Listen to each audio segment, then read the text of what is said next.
B&A Petroleum is available for all your bulk fuel and lubricant needs, with propane at selected locations Monday to Friday.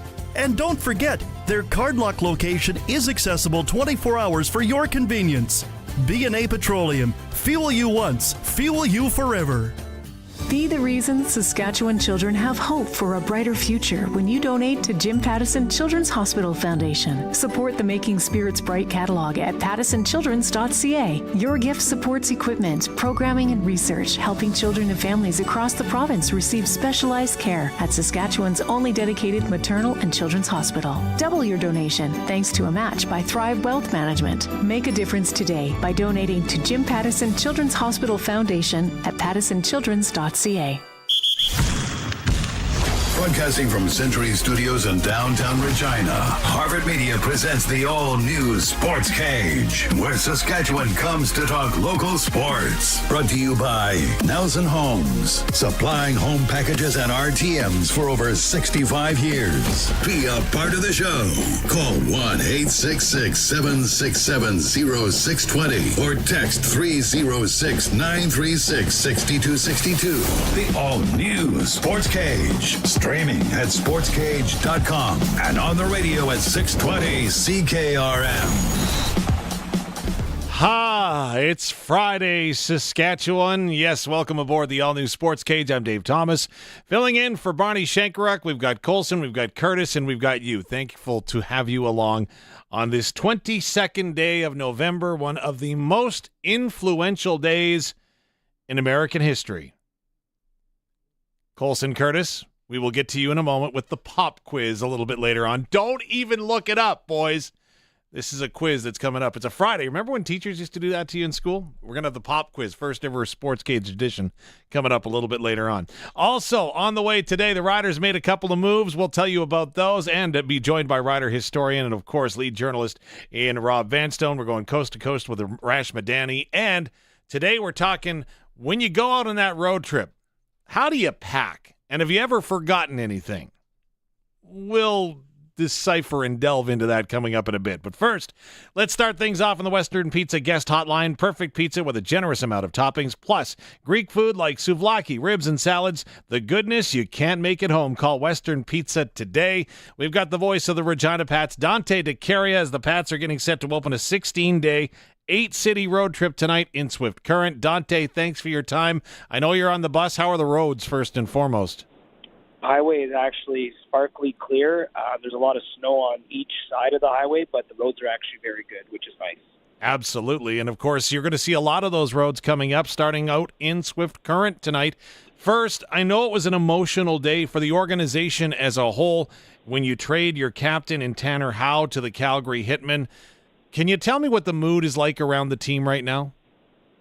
Yeah, I think for maybe guys that have, been around Tanner for several years, whether it's myself, some of the coaches, even some of his teammates, it's a little bittersweet because, for example, Ty Spencer and Braxton Whitehead, they were with Tanner since the 2021 season, right? So they've been together for a long time. Kelton Pine has developed a relationship with Tanner Howe as well, and even some of the other players that have come in the last year or so. So I think it's bittersweet for sure. I think the boys are extremely excited to get the players that we got back from Calgary and Keats Fawcett and obviously Reese Hamilton. But yeah, you're right, Dave. It's tough for everybody. I mean, for myself, Tanner has been, instrumental in my life. He's been, a huge supporter of myself, in my time covering junior hockey or at least working in sports. In fact, now it's 10 years. I know it's hard to believe that, but I've never, developed a relationship with a player like I have with Tanner Howe. So he's a tremendous person. He's a great hockey player. Really looking forward to see where his journey takes him. Wishing him all the best with Calgary. But I think for a lot of people in the organization, Thursday was a tough day for a lot of people because, Tanner, you watch just his development as a person, as a player, and for myself, I just, to have an impact on someone's young life just means the world to me. One of the reasons why I coach baseball. So just looking forward to having these two young players with us and seeing what happens on this road trip. Dante Decaria, the voice of the Regina Pats, is joining us on the road. Of course, we're here on sportscage.com. Of course, we invite you to check out the stream there or on our YouTube channel. Like, subscribe, and join us along. But Dante, I don't want to say it was a state of denial, but many observers going into the season felt that Tanner was most likely to be moved. But it doesn't soften the blow at all, does it? No, it doesn't. I mean, I think everybody in their right mind, including the player himself, knew that this day would come. Just, I don't think, including myself, that we thought it was going to come in November. But just from what Alan Miller said in his interview with you and the rest of the media yesterday, it made sense to make this move right now because, when Tanner gets invited to Canada's World Junior Selection Camp and maybe makes the team, he's going to be away from the team for a month, and then you have to move him right after that. So really, the Pats wouldn't have an impact player in Tanner if he remained with the club for over a month. So at least they're able to get two players back that are going to be here for the next, for the rest of the season, to be quite honest with you. So I don't think you ever planned for, a player being traded up before January 10th. I think I had a feeling that he was going to get moved, whether he was before World Junior Selection Camp or after. So, yeah, I think everybody understood that the move had to happen. Like I said, in order to continue this rebuild and continue the process that Alan Miller has put in place, you have to make a difficult decision like this. And, I wish it would have worked out, both ways, where you win with the player and he moves on to a successful pro career. But unfortunately, this is just the cards that the team was dealt, and we just have to move forward. What's the feeling like on that bus or inside the locker room right now? In the fact that as a fan, as an observer, as a media person, sometimes we forget the humanity that is involved, right? Tanner Howe came to Regina as a young hockey player from Prince Albert, Saskatchewan, calls Regina home for the last couple of years, and now is on the move. But not only does he have to go ahead and adjust, so do the players that are on the bus, because he's become like a part of the family, right?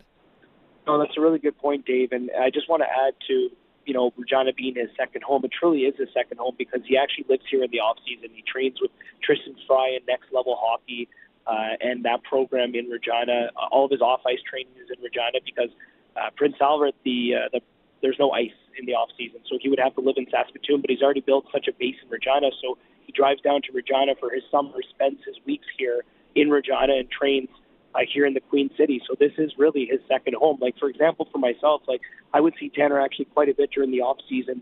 He was coming out to my baseball practices and helping out with me and the kids and stuff like that. So I was around the kid quite a bit, and he's heavily involved in the community. He's around the rinks. He's a familiar face to a lot of people at the Cooperator Center during the summers, etc. So, yeah, he's just a friendly face around the rink. And, as far as this group, yeah, it is tough to lose your captain, but thankfully we have some leaders in the dressing room that can kind of take his place. I look at John Babcock, I look at Ty Spencer, I look at Braxton Whitehead.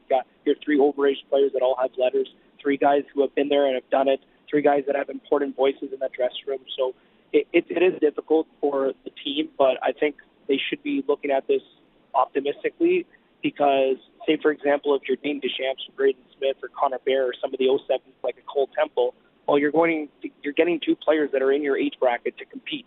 So to me, it's a message from Alan Miller and the coaching staff to those players to say, hey, we're trying to build something around this age group, build something special here. I think those players should take that in a positive light, that we're trying to build towards something around Cole Temple, around Braden Smith, around a guy like Dave Deschamps.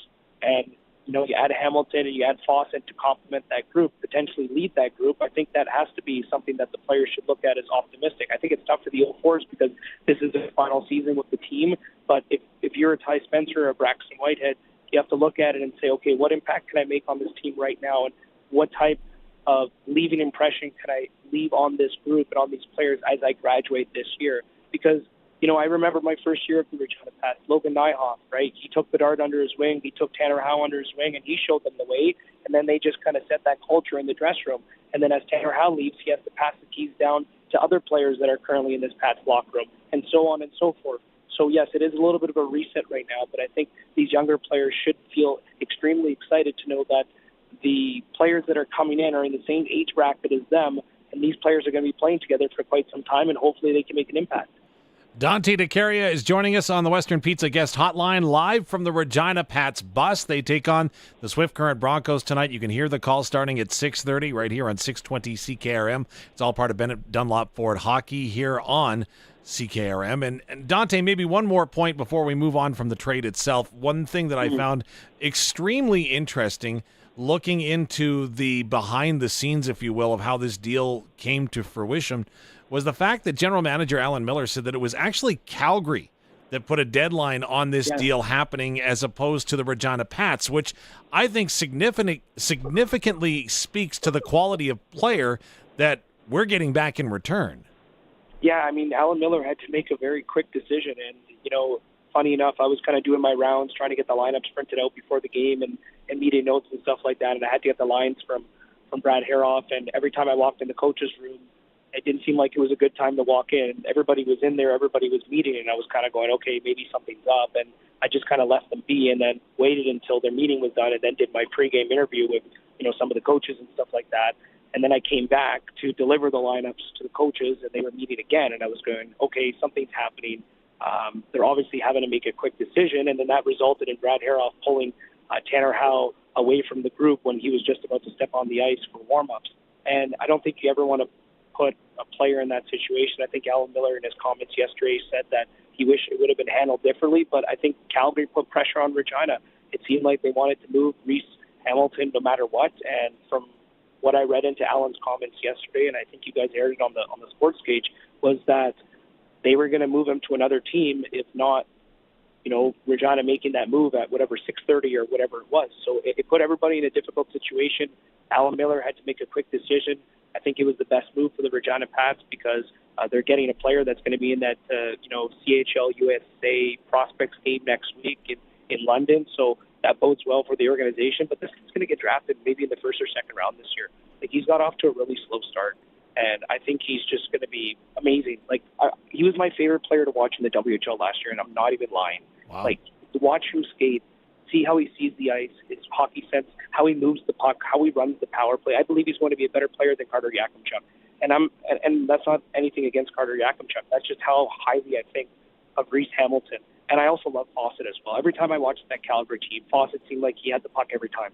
Like, the two players they're getting back, I'm not joking. I'm not just saying this because I work for the Pats. They are legit. And this is a great trade by General Manager Alan Miller. Yeah, and you didn't mention the 2 draft picks that are coming back the other way. So are those boys both on the bus right now? Yes, they are. I actually did a pregame interview with Keats and had a nice conversation with Reese. And those interviews will air in the broadcast tonight. So what do you anticipate their role stepping into the lineup right now as they embark on this journey with the team that is going to span 16 days in 8 different cities?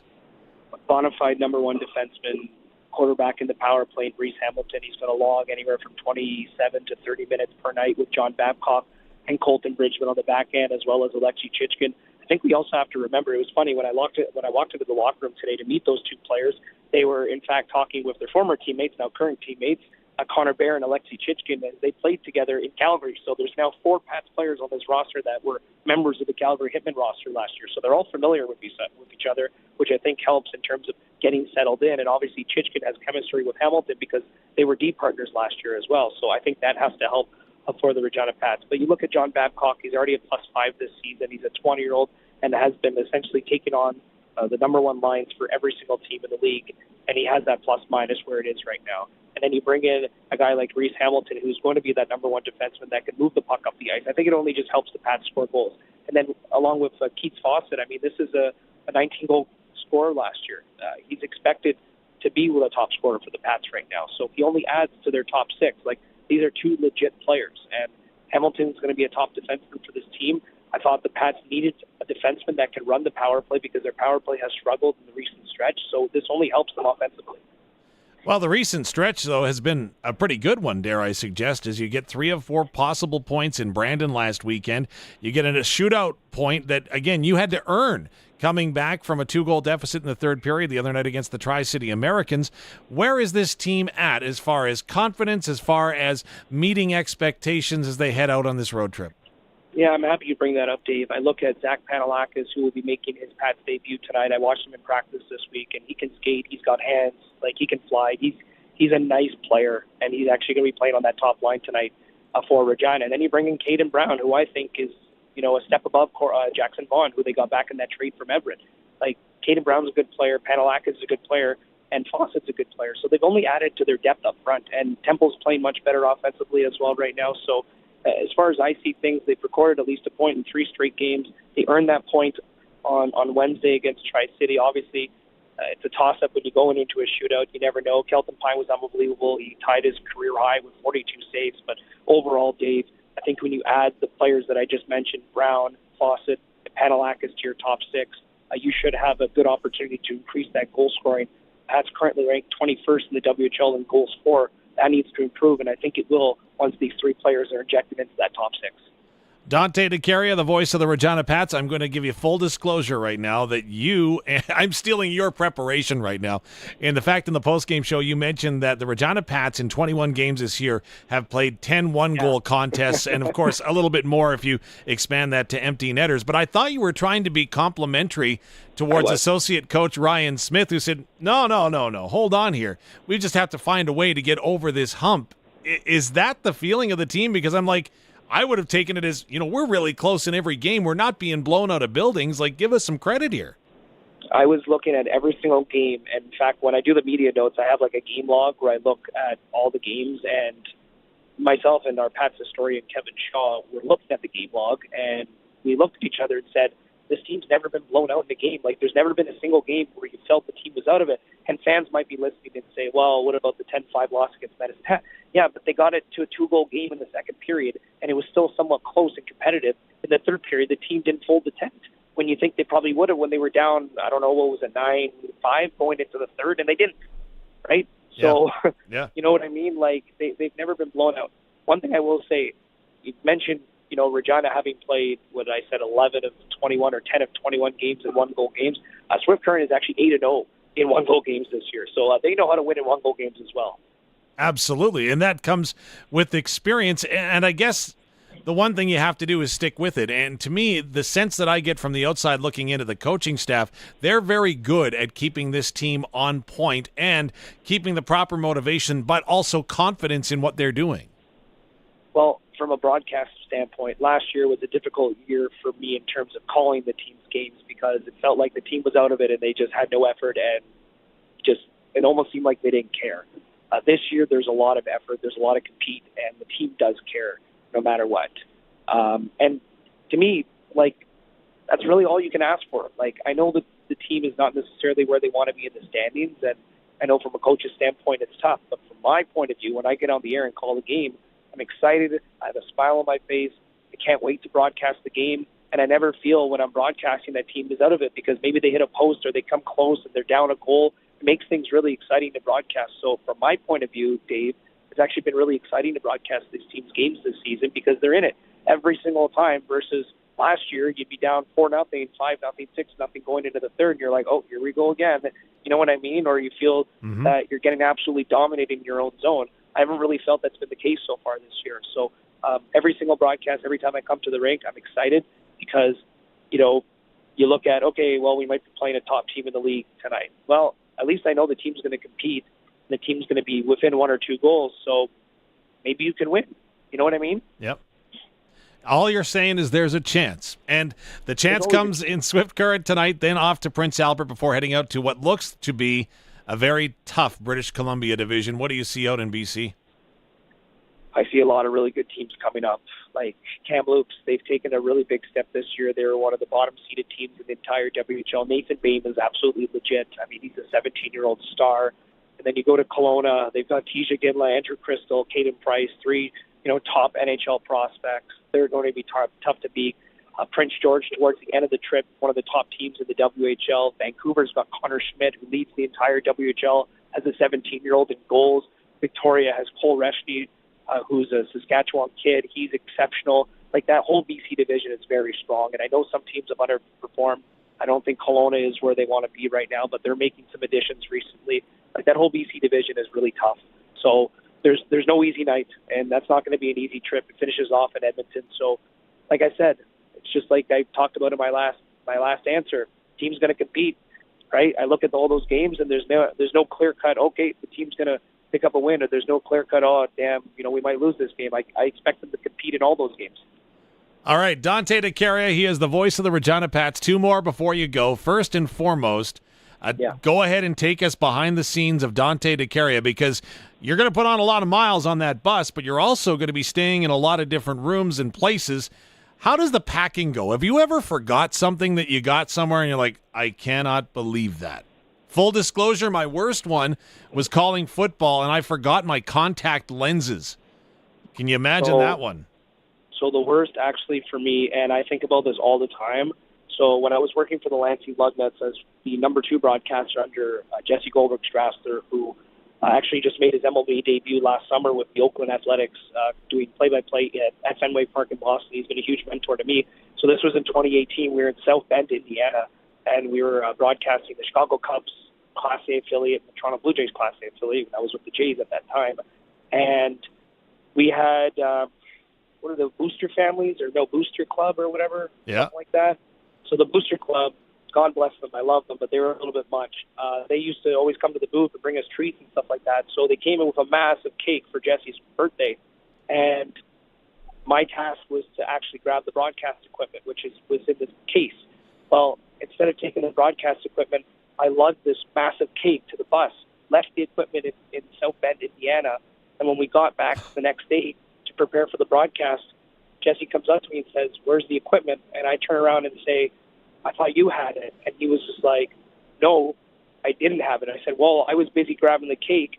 You forgot the radio stuff in South Bend." So my host family at the time, Carol and Dale Walker, unbelievable people. I was living with them, with 3 other players on the team, drove out to South Bend and got us the equipment about 5 minutes of the broadcast. We set up and jumped on the air. It was absolutely incredible. Wow. Okay, that's a big one to forget. But the show did go on. Dante Decaria, you're on the radio at 6:30 tonight. Before we do let you go, though, it's Pop Quiz Day today here on the Sports Cage. First time we've tried this. Both Colson and Curtis have guaranteed me that they will not Google the result, because I know our next guest will know this one. But 61 years ago today, a monumental day in American history. Do you know what happened? Oh, I'm not good at American history, but if you ask me Canadian history, I might be able to help you out. Okay. Fair enough. We're going to let you off the hook with a passing grade because you do a terrific job with the Regina Pats, and we look forward to your call tonight. A hint. There's been so many movies and books that you would not believe it. Wizard of Oz? No. Oh. But it's a guess. That's all I'll give you, is that it was a guess. Dante, have a great call tonight. We appreciate you doing this. Safe travels, and we'll talk soon. All right. Keep up the good work. Thanks for having me. Dante Decaria is the voice of the Regina Pats 61 years ago today. Colson, do you have an answer? No, he doesn't have an answer. Oh, he's saying bye to Dante. Okay, well, good enough. I thought that you were jumping in because you just couldn't take not Googling it.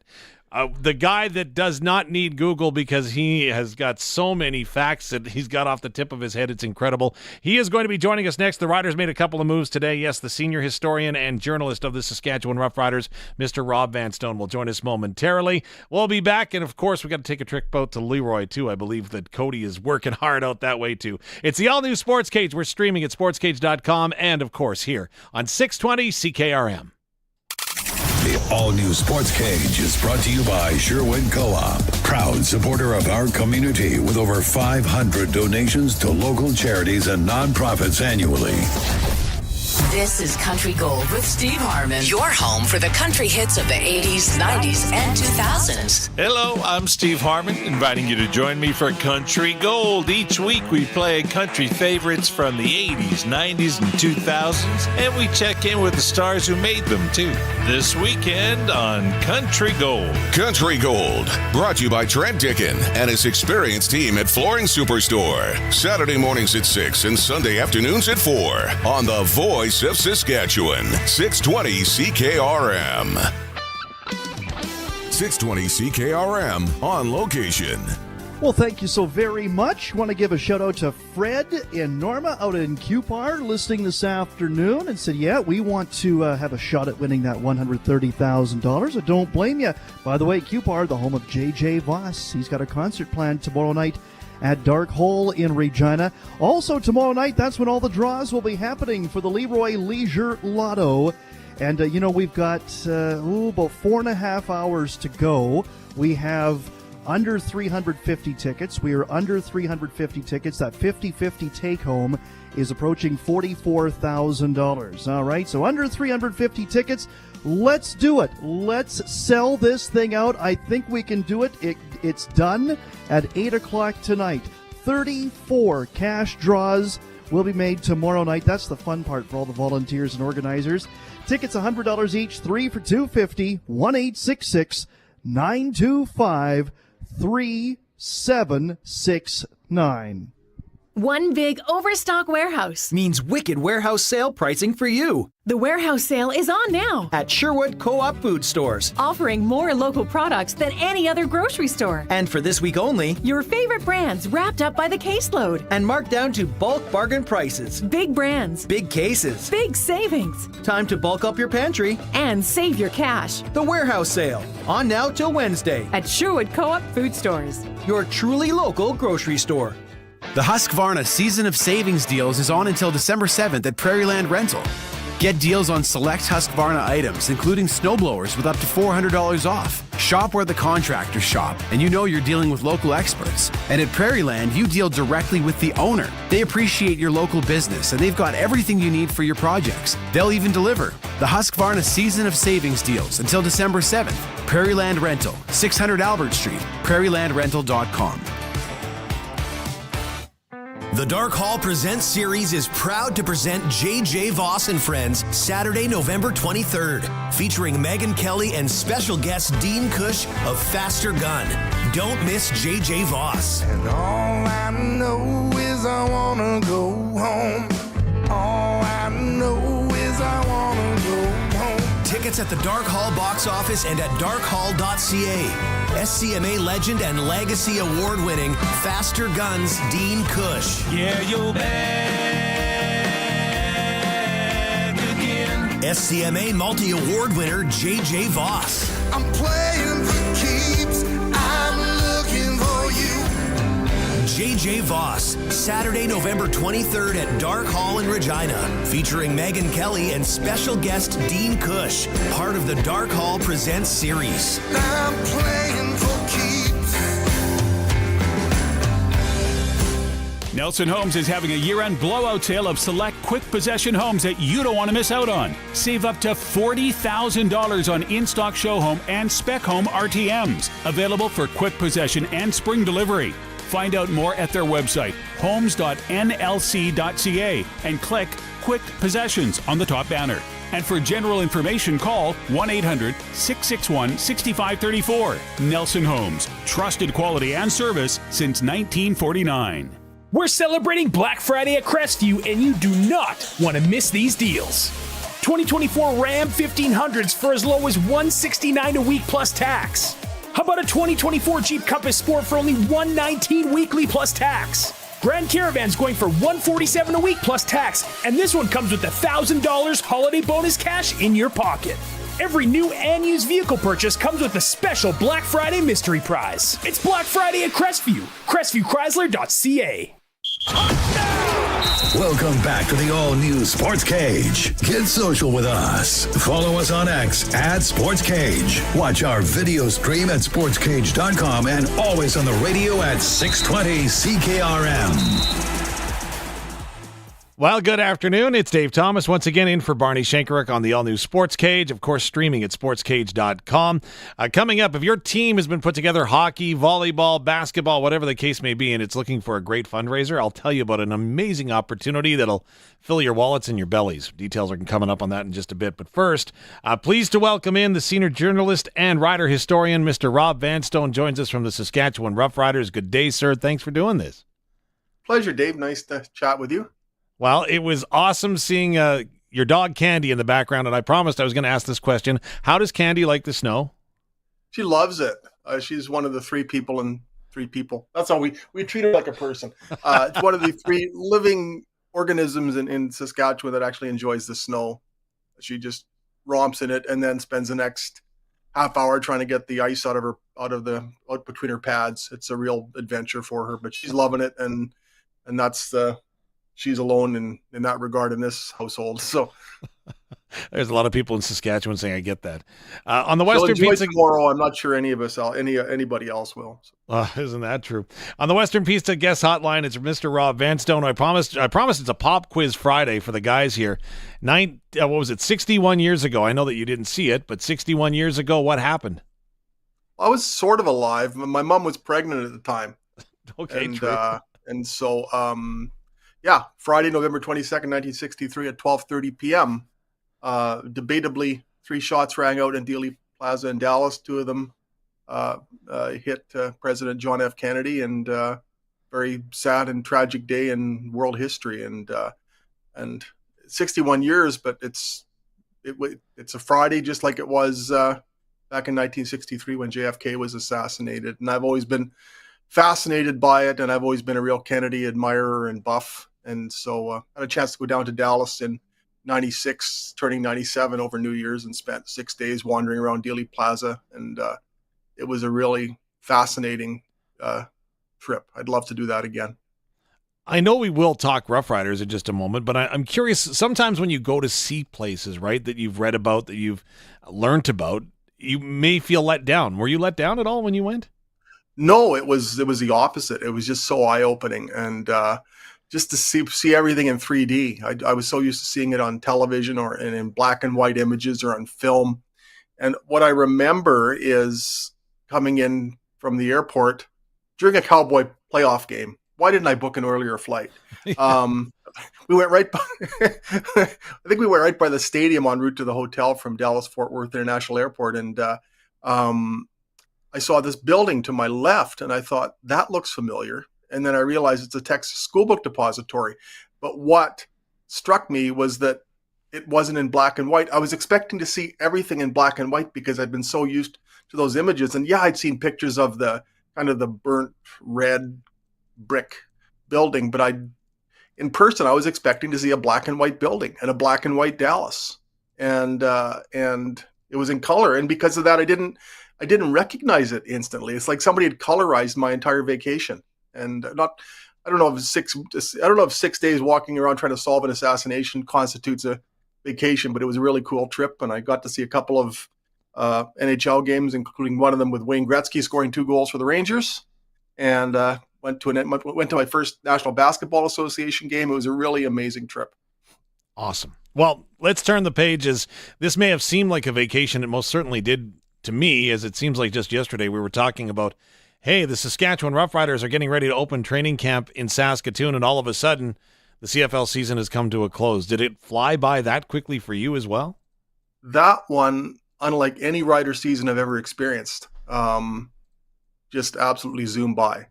And I talked to Corey Mace about it one day in the scrum. We were probably in it. I asked him a question along the lines of, can you believe it's like week 17 or something to that nature? Because it just absolutely zoomed by. It doesn't seem like that long ago that it was training camp. But then I look out the window and realize that, it was a while ago. Although some days at training camp reminded us of today's climate. It was pretty cold some of those days, but I've never seen anything fly by. And maybe it's a symptom of age, because every year it seems that time elapses on fast forward. But this one really zoomed by. And I think that's a good sign. You know, the tough years, they tend to log you grind along minute by minute, hour by hour. And when you're enjoying yourself, when you're doing something you love, when you're on a vacation, for example, time seems to proceed at an accelerated pace, and that's what this season was like. So if you were putting together a book and every season of the Saskatchewan Roughriders was a chapter that would have its own theme, that would have its own description, what would the chapter for 2024 look like or sound like? It would be something along the lines, there would be some theme based on resiliency and perseverance. Because when you look at the obstacles that were thrown in front of this football team, and I think it could easily, a different group with a different dynamic could easily have succumbed to the adversity it faced. Losing starting quarterback Trevor Harris for 6 games, the absolute carousel of offensive linemen due to injuries. Not talked about as much, but I think also significant. It was the amount of injuries through the receiving corps. AJ Ouellette being limited to 8 regular season games by injury, etc. It really is remarkable when you consider that this team ended up staging a home playoff game, even making the playoffs after so many body blows that could have just resulted in a KO. And I think it would be something along those lines, a team that was really, really resilient and really resourceful and was able to somehow withstand a lot of the things that were thrown in its way. That's going to be, I think, my enduring memory of 2024. We both had the opportunity, Rob Vanstone, to speak with the Vice President of Football Operations and General Manager Jeremy O'Day yesterday. And what was your takeaway from that conversation, both reflective and looking towards the future? I think when Jeremy talked about how it's an ascending team, and I think that was a message that needed to be trumpeted, because it, especially so soon after the Grey Cup and so soon after the Western Final, it's pretty easy to focus on what didn't go right, the ending to the season. I know that's been the focus in Winnipeg this year or this week. It hasn't been, and Mike O'Shea talked about it a bit, how it hasn't been how a team started out off 0-4 and dealt with its own forms of injury-related adversity, ended up making it to the Grey Cup. That hasn't been the emphasis there, and it's easy to fixate on that last game. So I think it was important to take kind of a 38,000 foot view of the season and the time that's elapsed since the Roughriders last game. I think that made it a little easier to do and look at where this team is now, especially when you consider things that 3 minutes ago when it was training camp, we really didn't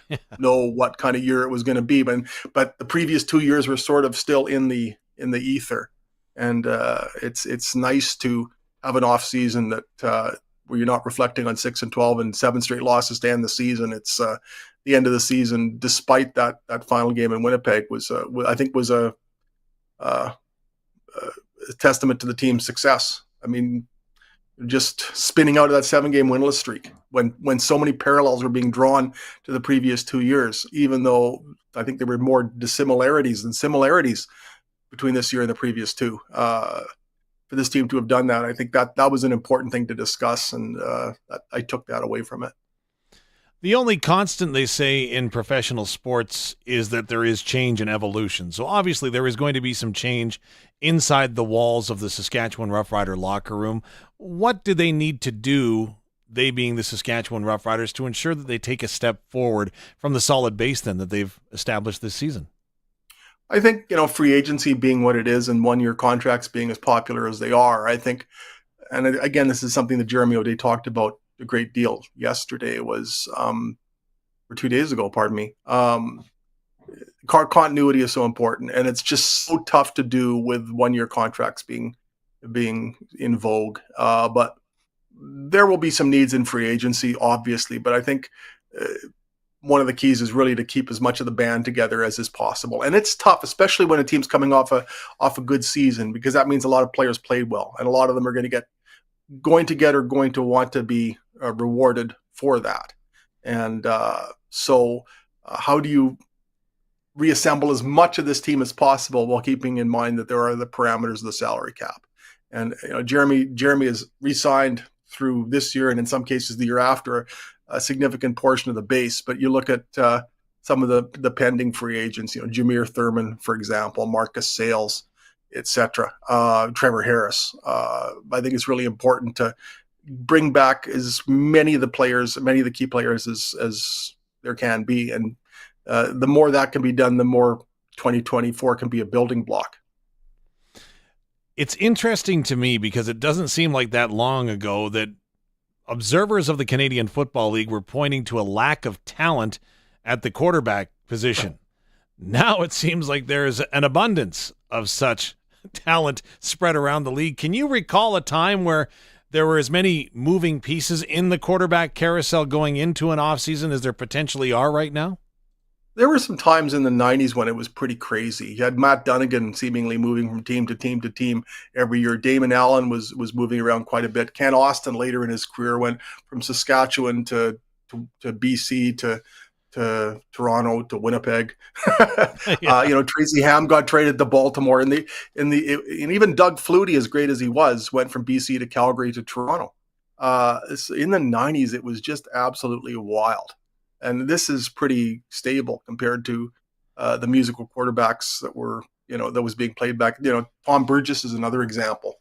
Ottawa, Saskatchewan, Winnipeg, Ottawa, Saskatchewan. We played for two teams twice. That's how crazy it was back then. So, so that's it.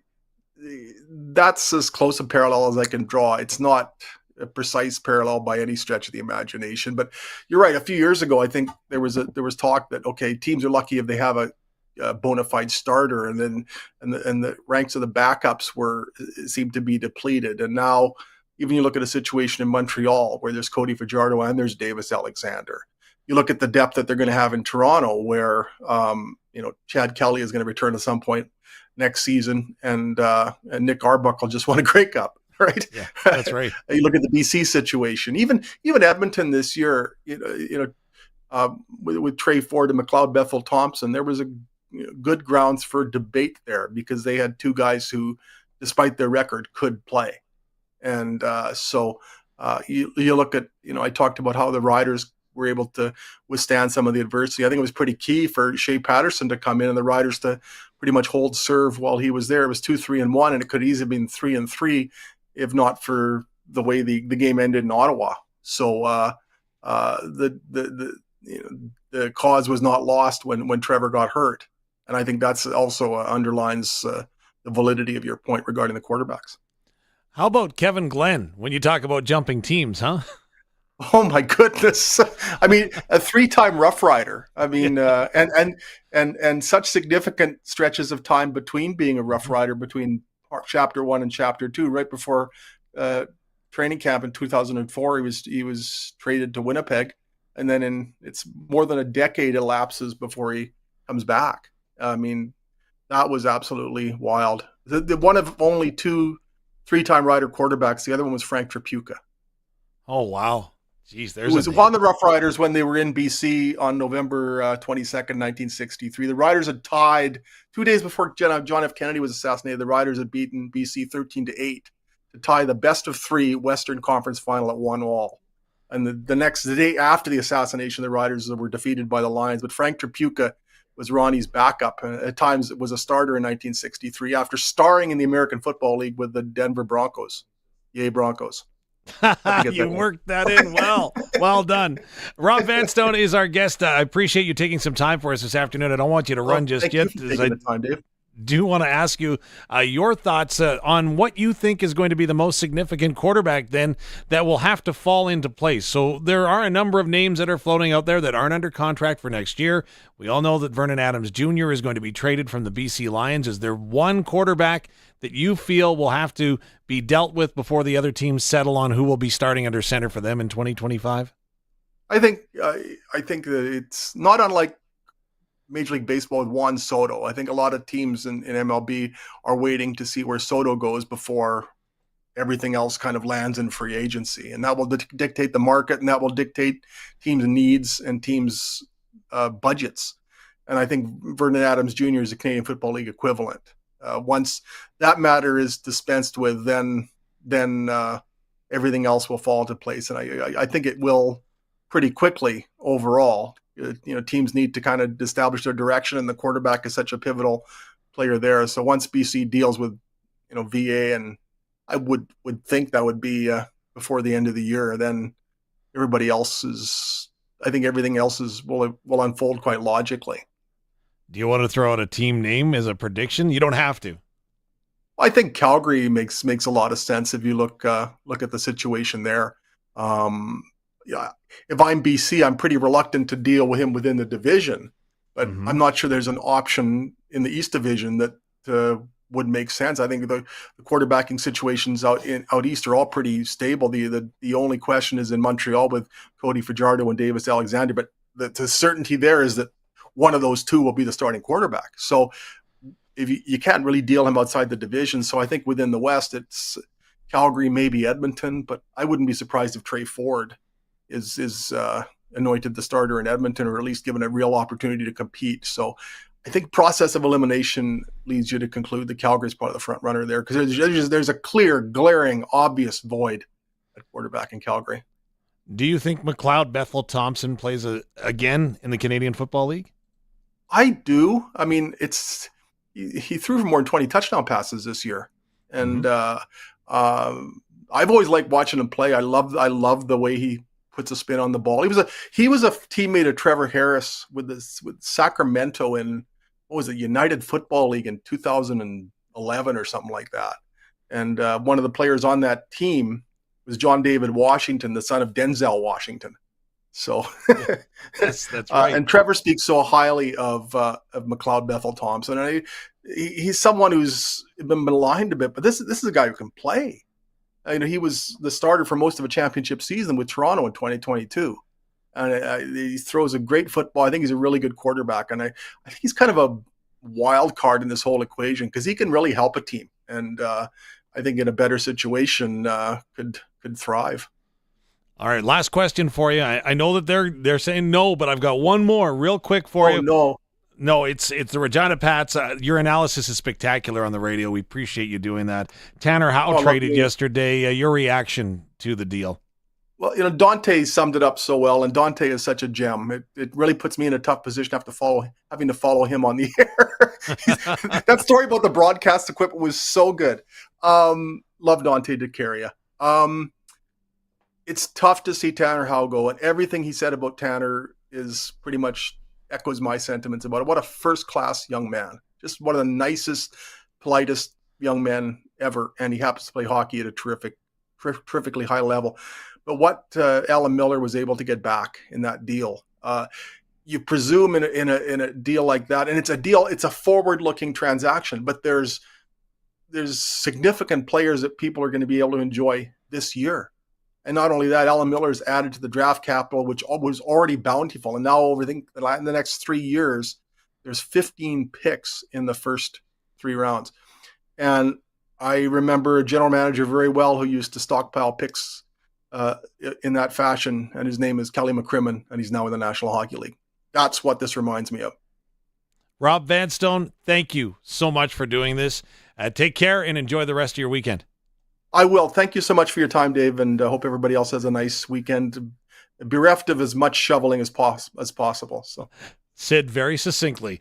Hey, coming up on the all-new Sportscage, we've got another pop quiz question. I didn't ask Rob this because he knows the answer, because it has to do with the Riders and 17 years ago today. Also, we're going coast to coast with Arash Madani. It is the all-new Sportscage, streaming at sportscage.com and on 620 CKRM. 620 CKRM on location. Hi there, it's Cody Glyton back here in Leroy for the Leroy Leisure Lotto. We are under 350 tickets. Actually, I think we're just over 300 tickets, barely over 300 tickets remaining. We got to get rid of them. We want to get rid of these tickets. Oh, I got attacked by an almond. There we go. Tickets are $100 each. 3 for $250. Tickets are $130. Pardon me. Tickets are $100. You could win $130,000. Toll free 1-866-925-3769. 1-866-925-3769. Again, tickets $100 each. 3 for $250. We are under 350 tickets. All right. Let's make a deal here. 1-866-925-3769.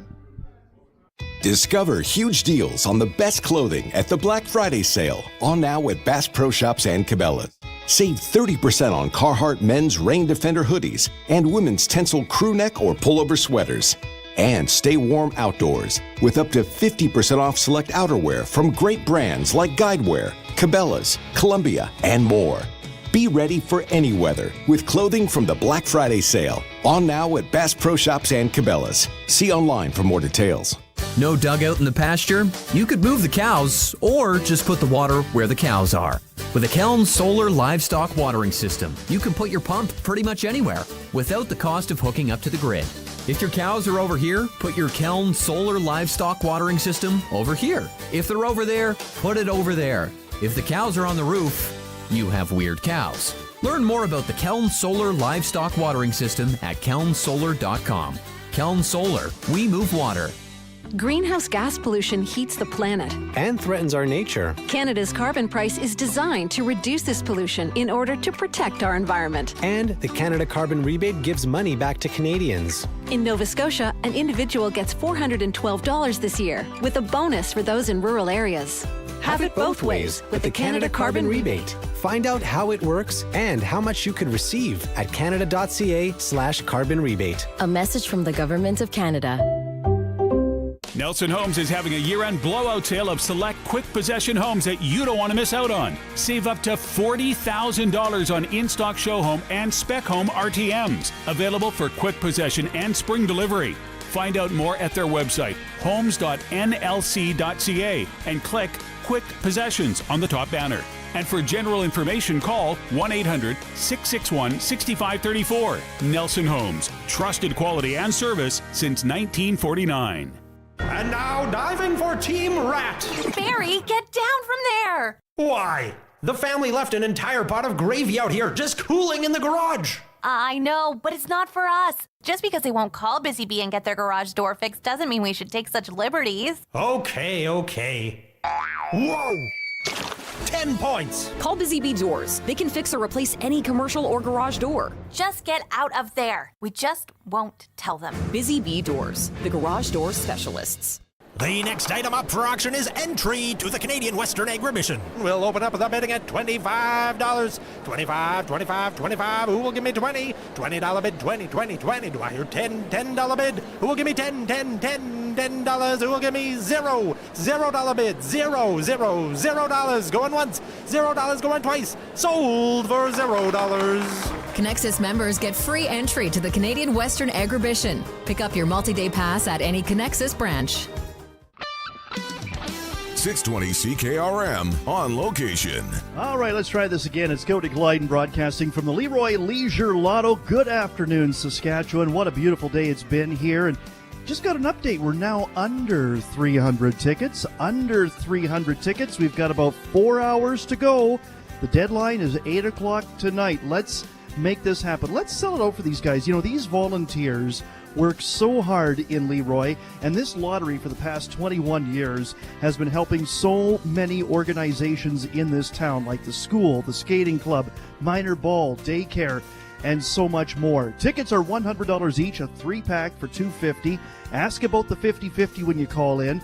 34 chances to win, anywhere from $500 all the way up to $130,000. 1-866-YEAH-LEROY.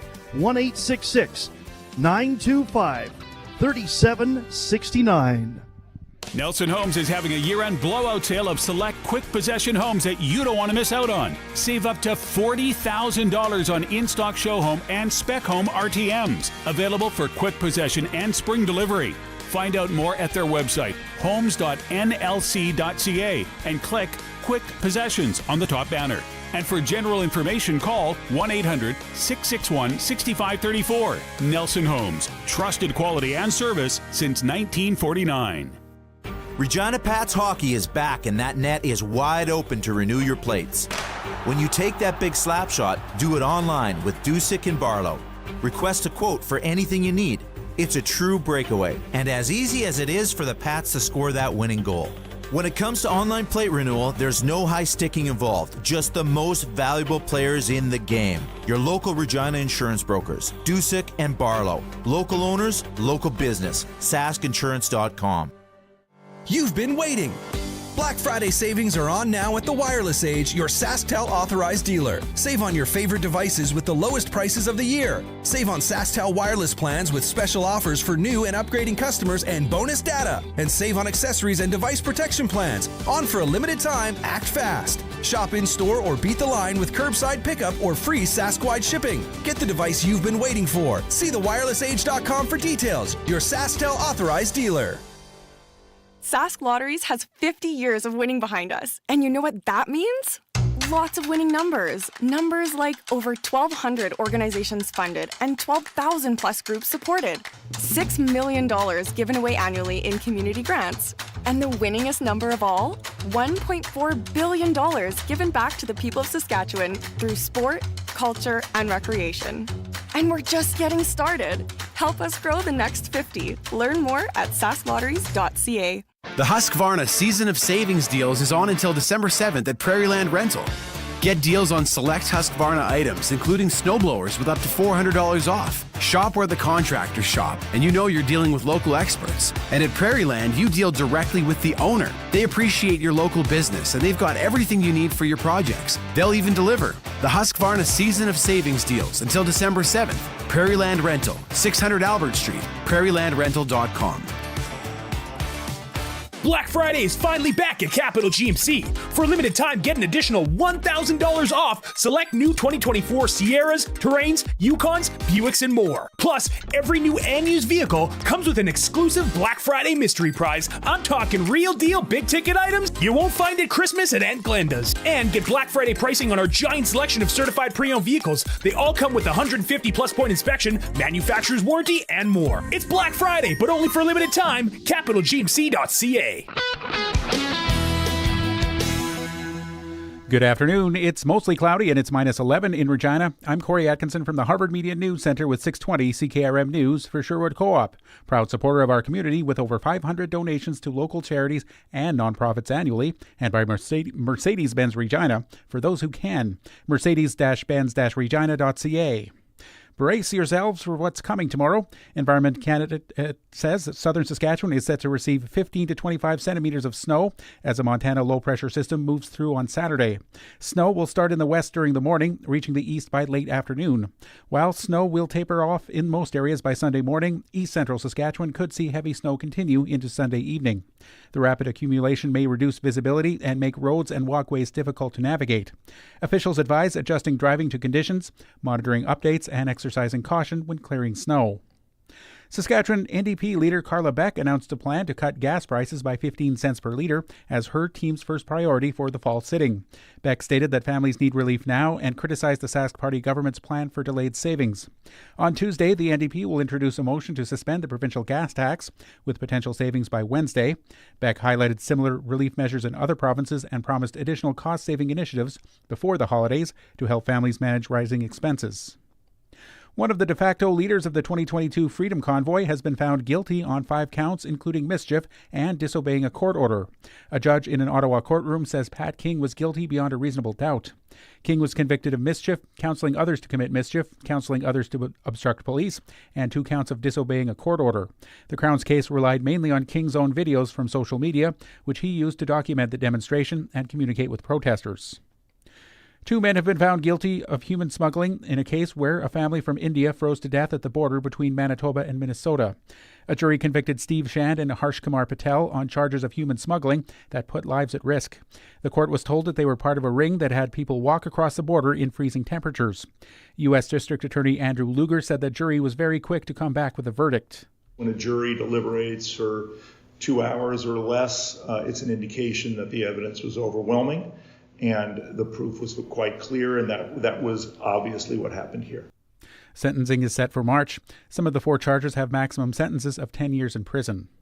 And Jonathan Majors' ex-girlfriend has dropped her assault and defamation lawsuit against the once rising Hollywood star after reaching a settlement. Lawyers for Majors and Grace Jabari agreed to dismiss the case with prejudice on Thursday.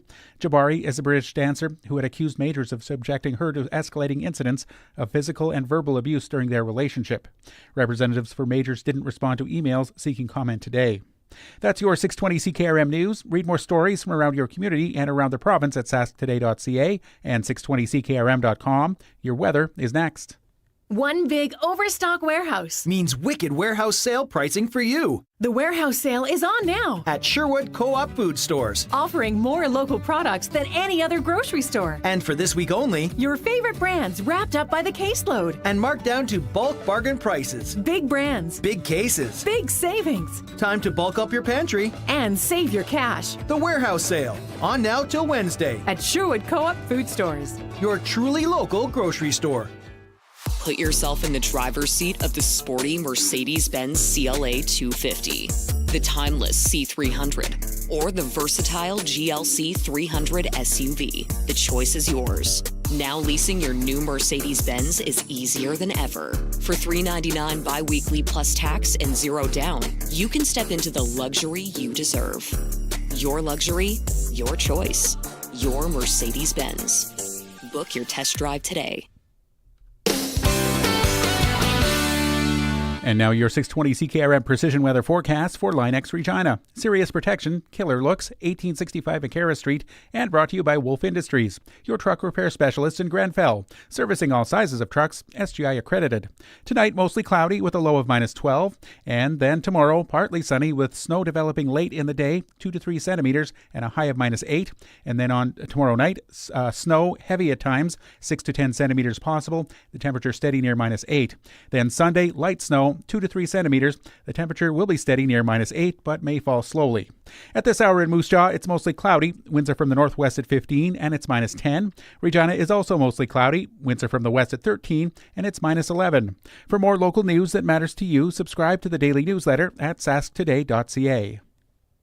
When you want the best for your truck, you want Line-X. Your truck has withstood the harshest elements Saskatchewan has thrown at it. Rocks, gravel, rain, sleet, and snow, and left with no chips, no rust. Line-X protective coating keeps your truck's bed liners, rocker panels, and bumpers looking like brand new. Don't settle for Brand X. Go with Line-X. It's serious protection. Come see why everybody loves taking their truck to Line-X Regina for their rocker panels, bumpers, and more. Line-X. Make your truck complete. 1865 Decaria Street.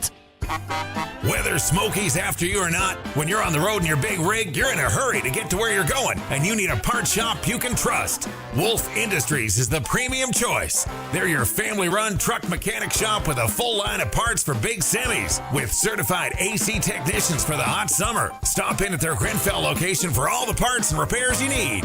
They're SGI accredited for safety inspections and have 24-hour emergency call-out. Wolf Industries, the best for your truck. 10-4.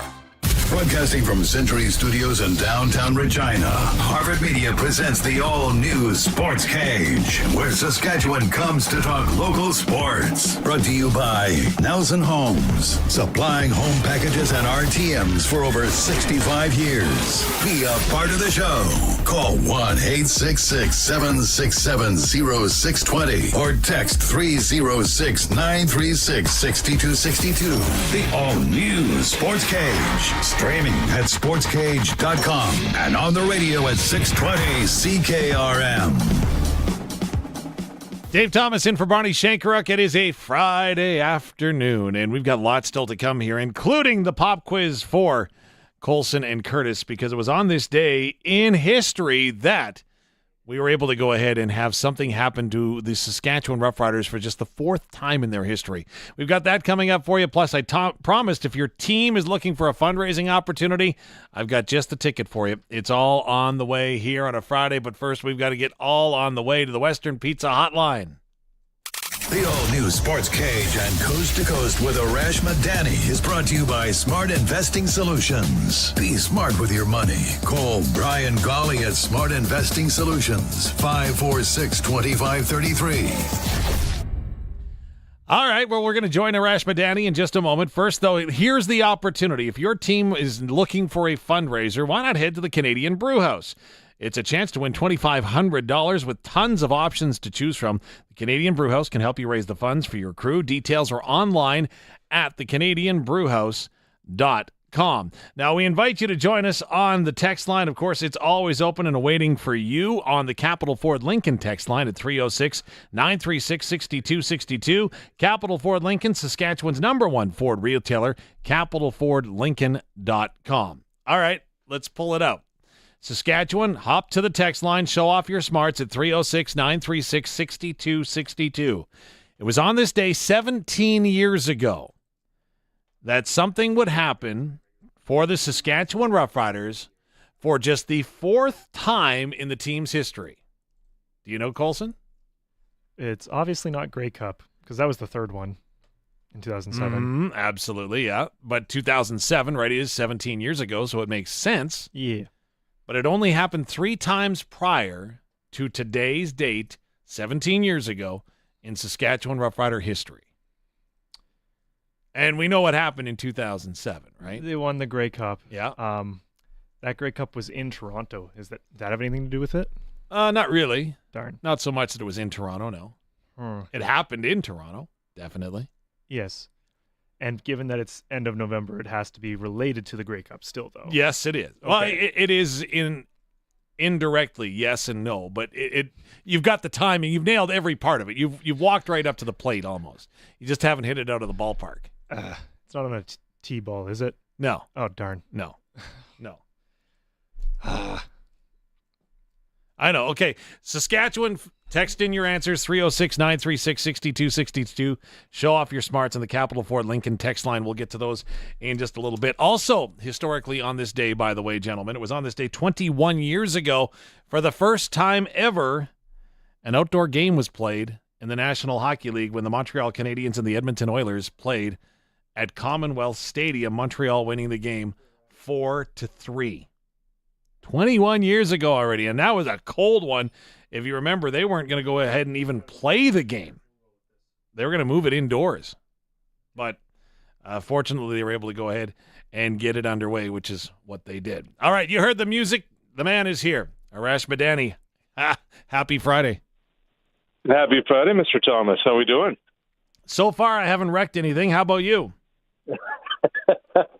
Well, I've wrecked the internet. I can't get a connection onto the stream, so my apologies to anybody trying to get on the web right now. Apparently, I broke the internet. Well, you know what? It was breaking news this week in the CFL. It didn't break the internet, but boy, there's been tons of things going, haven't there? Man, it's been all over the place. But honestly, Dave, I'd say nothing's really a surprise. Like when we were on last week on the Cage, kind of talked about Ed Hervey moving on from Hamilton, going to Edmonton. I've been telling Barney for weeks that Rick Campbell's time in BC was likely coming to an end if they lost to the Riders in the first round of the playoffs. But I still think some more, like obviously there's some more moves ahead. Like, you know, that all the dominoes kind of have to fall. And the next big one, I guess, is the GM in Hamilton, although to me that's not as big a job as other GMs in the league, if that makes any sense. No, I understand what you're saying for sure. And that was going to be my question, because there are openings seemingly across the league. Ottawa needs a defensive coordinator. You talked about the GM in Hamilton.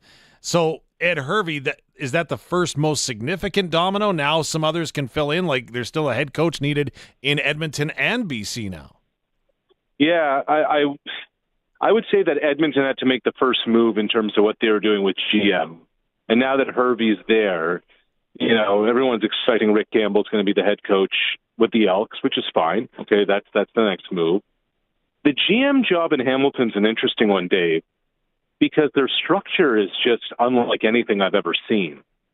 So they have Scott Mitchell, who basically runs the show there, but he's also got his hands in the soccer operation, but nothing of significance gets signed off without Scott's imprint on it. They also have Orlando Steinauer, who's the president of football operations. Scott Milanovic isn't your traditional head coach. He's got a lot of say in how the roster looks like, and they want to fit a GM in there. Like, where on the pecking order is the GM in the chain of command?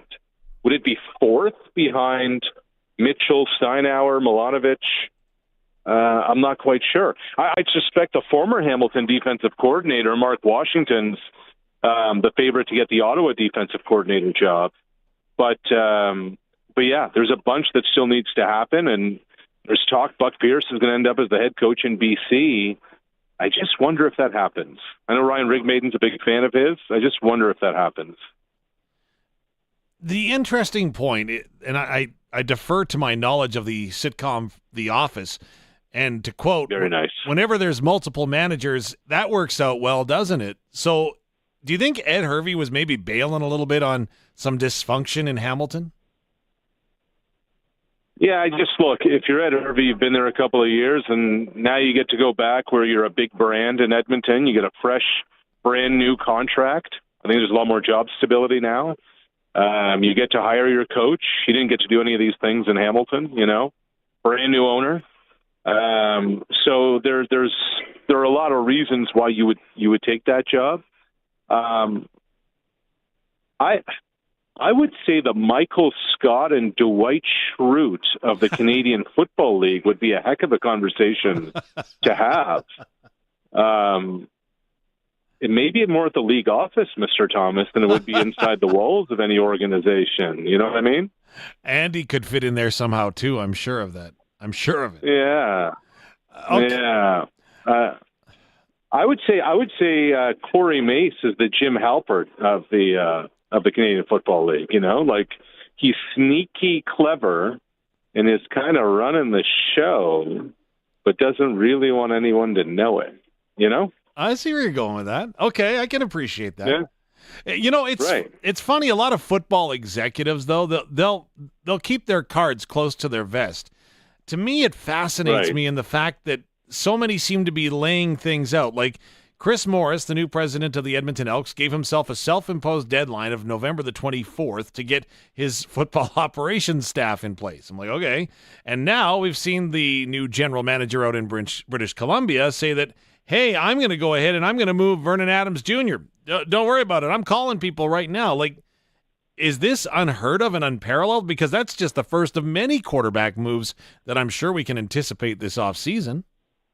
Yeah, and I would suspect you're going to find Vernon Adams in Calgary next year. And I would suspect that Chris Morris is able to set that day of November 24th, 1 week after Grey Cup, because there were a lot of back-channel conversations that had been going on well before the season ended. Not that tampering ever exists in the Canadian Football League, Dave. I mean, that wouldn't happen at all. No. But the quarterback carousel is going to be an interesting one because there's no way. When you throw for 5,000 yards, you have leverage. Isn't the Nick Arbuckle situation fascinating all of a sudden? Yeah. A dude that nobody wanted for the first 100 days of the league year. Like, he became a free agent Feb 15, didn't even sign with Toronto until the second week of camp. Now he's the Grey Cup MVP. Where does he fit into the equation? I talk to people around the league. They'll tell you Arbuckle's still a 2. He's not a 1. I mean, I don't know.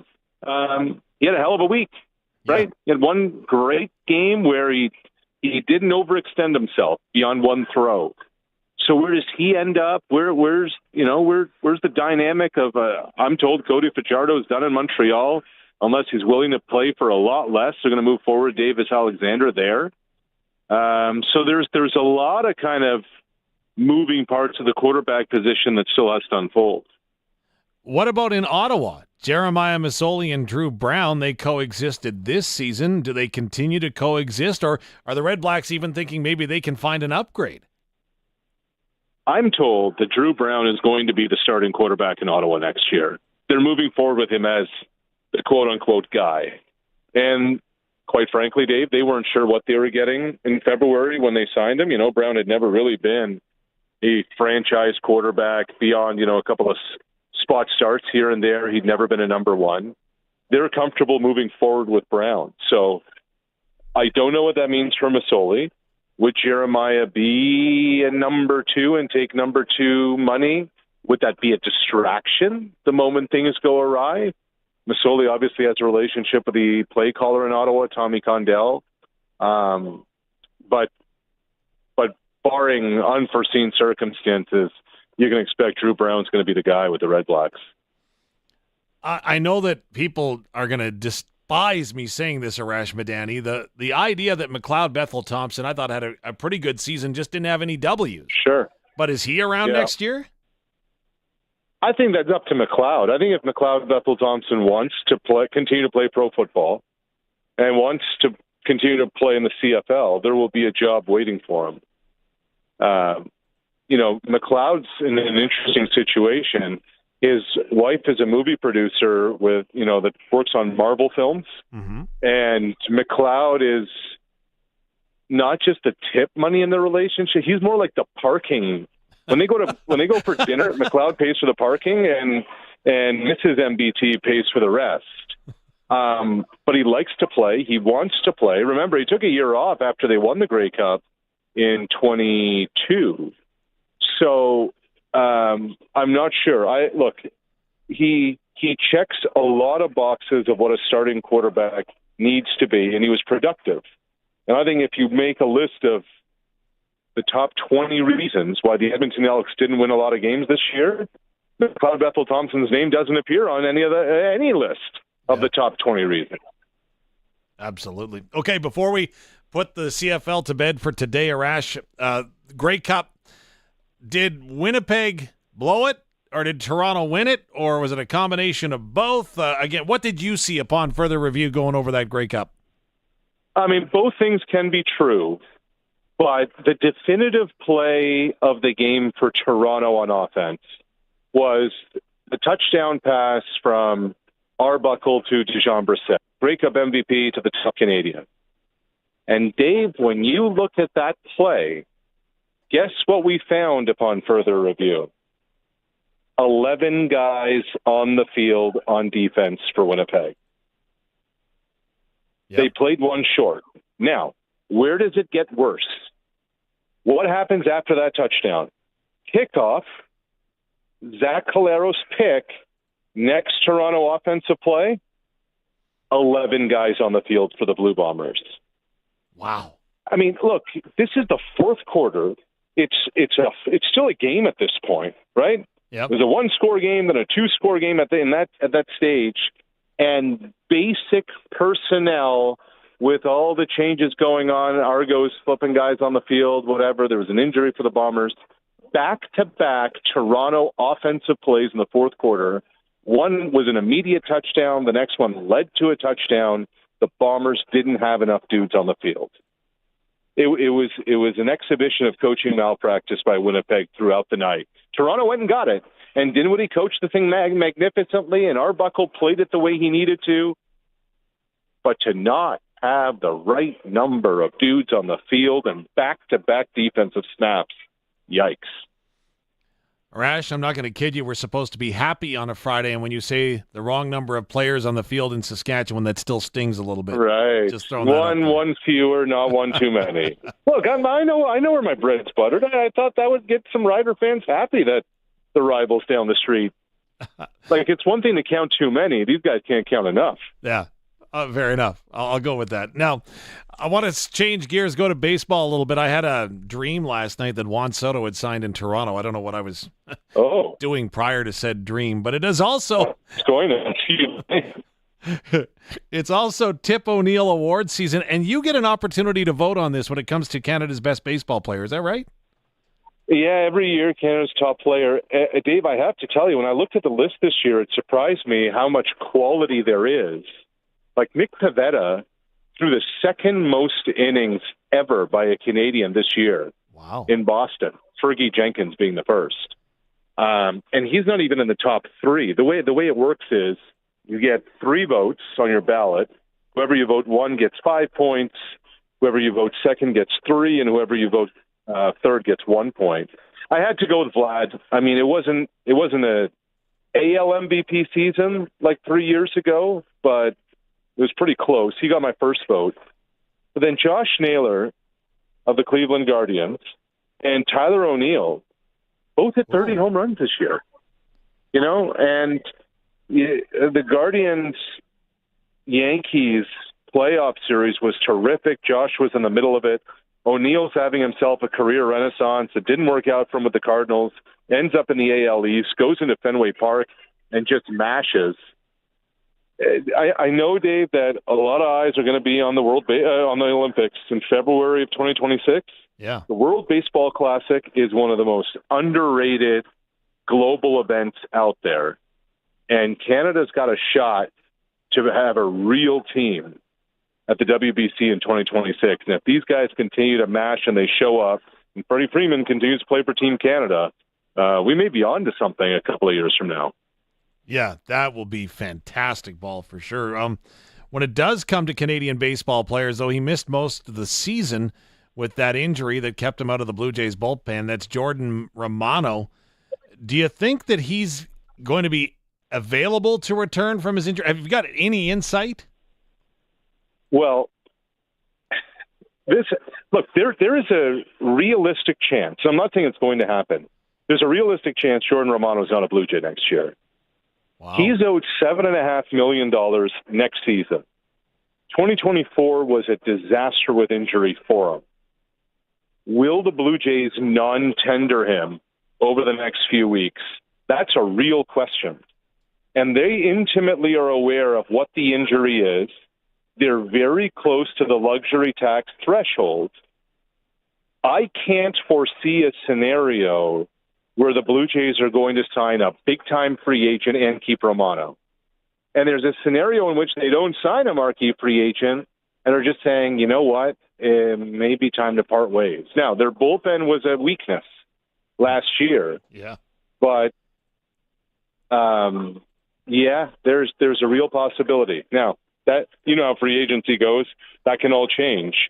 But that's a real conversation piece around the Blue Jays, basically kind of going into the month of December. With Jordan Romano, it seemed to take forever for a diagnosis and or treatment plan. Is that due to the athlete? Is that on the team? Is that a combination of both, Arash? I think I don't know definitively the answer to that, but there is nothing in sports that is more unhuman and unorthodox than over and over again every night throwing pitches as hard as you can. Shoulders, elbows, nerves, ligaments, all can be messed up. And sometimes it's not just a definitive injury. Sometimes an MRI doesn't just show everything. Sometimes what you think it may be and having treatment to fix it won't. And sometimes there's not a definitive surgery out there that's going to repair it all. So that's why, the whole thing was murky from the beginning. He wasn't right in spring training. He was on and off the injured list in the early to midway part of the season. Then he was shut down for good. So it's, and then the bounce back, Dave, becomes the question afterwards. So I think there's a lot more answers needed on the Romano front, and nobody's really forthcoming as to what exactly it was.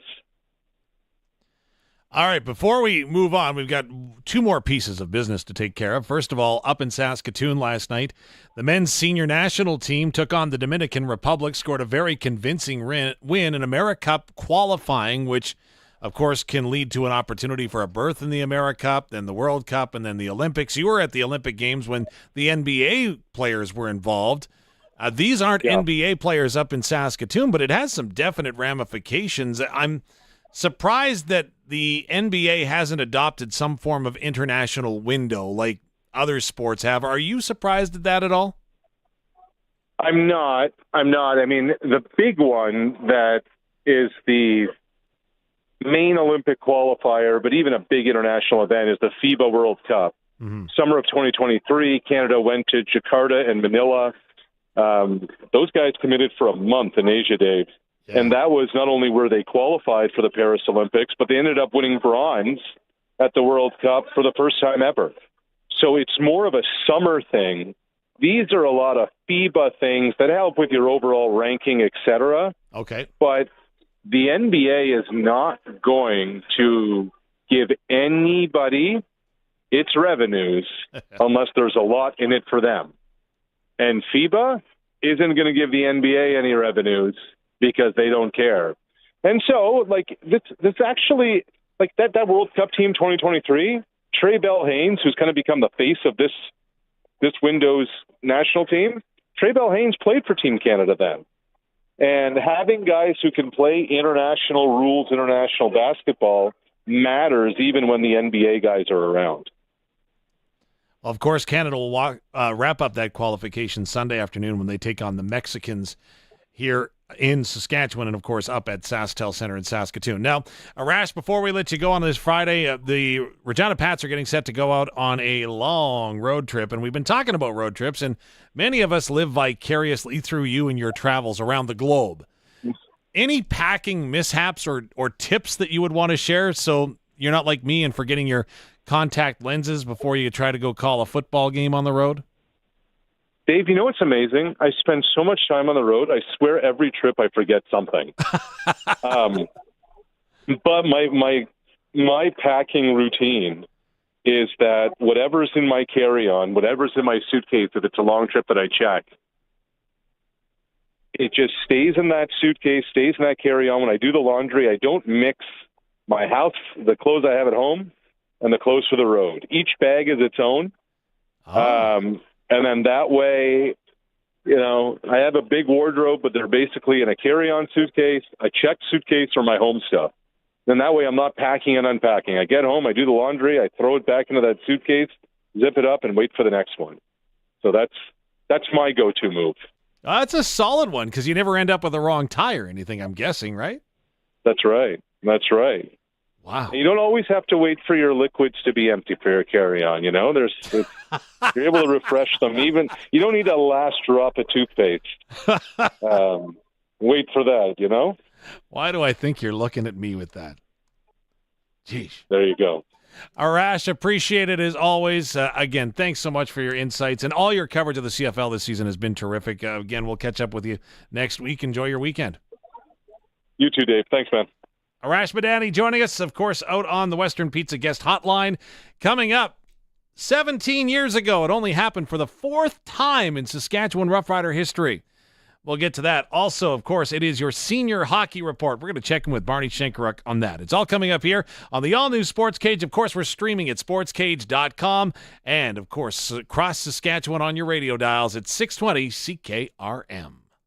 The all-new Sports Cage is brought to you by Bronco Plumbing and Heating, where professional service is guaranteed. They'll treat you right. 781-2090. 620 CKRM on location. It's the Leroy Leisure Lotto. Good afternoon. I'm Cody Glyden. Oh, Saskatchewan, you're coming through. You know, it could be a sellout. I don't want to jinx it, though. We are now down below 250 tickets. Less than 250 tickets. We can do it. Let's sell it out. Muriel in Regina, thank you for the call. Harvey in Regina, thank you. Joseph in Kelleher. Wade in Pilot Butte. Calling up. Your tickets are all into the draw drum for a chance to win that $130,000. And I know you've got a plan with it. We've all got a plan for $130,000. What we would like to do with it. You're forever seeing money leave your bank account.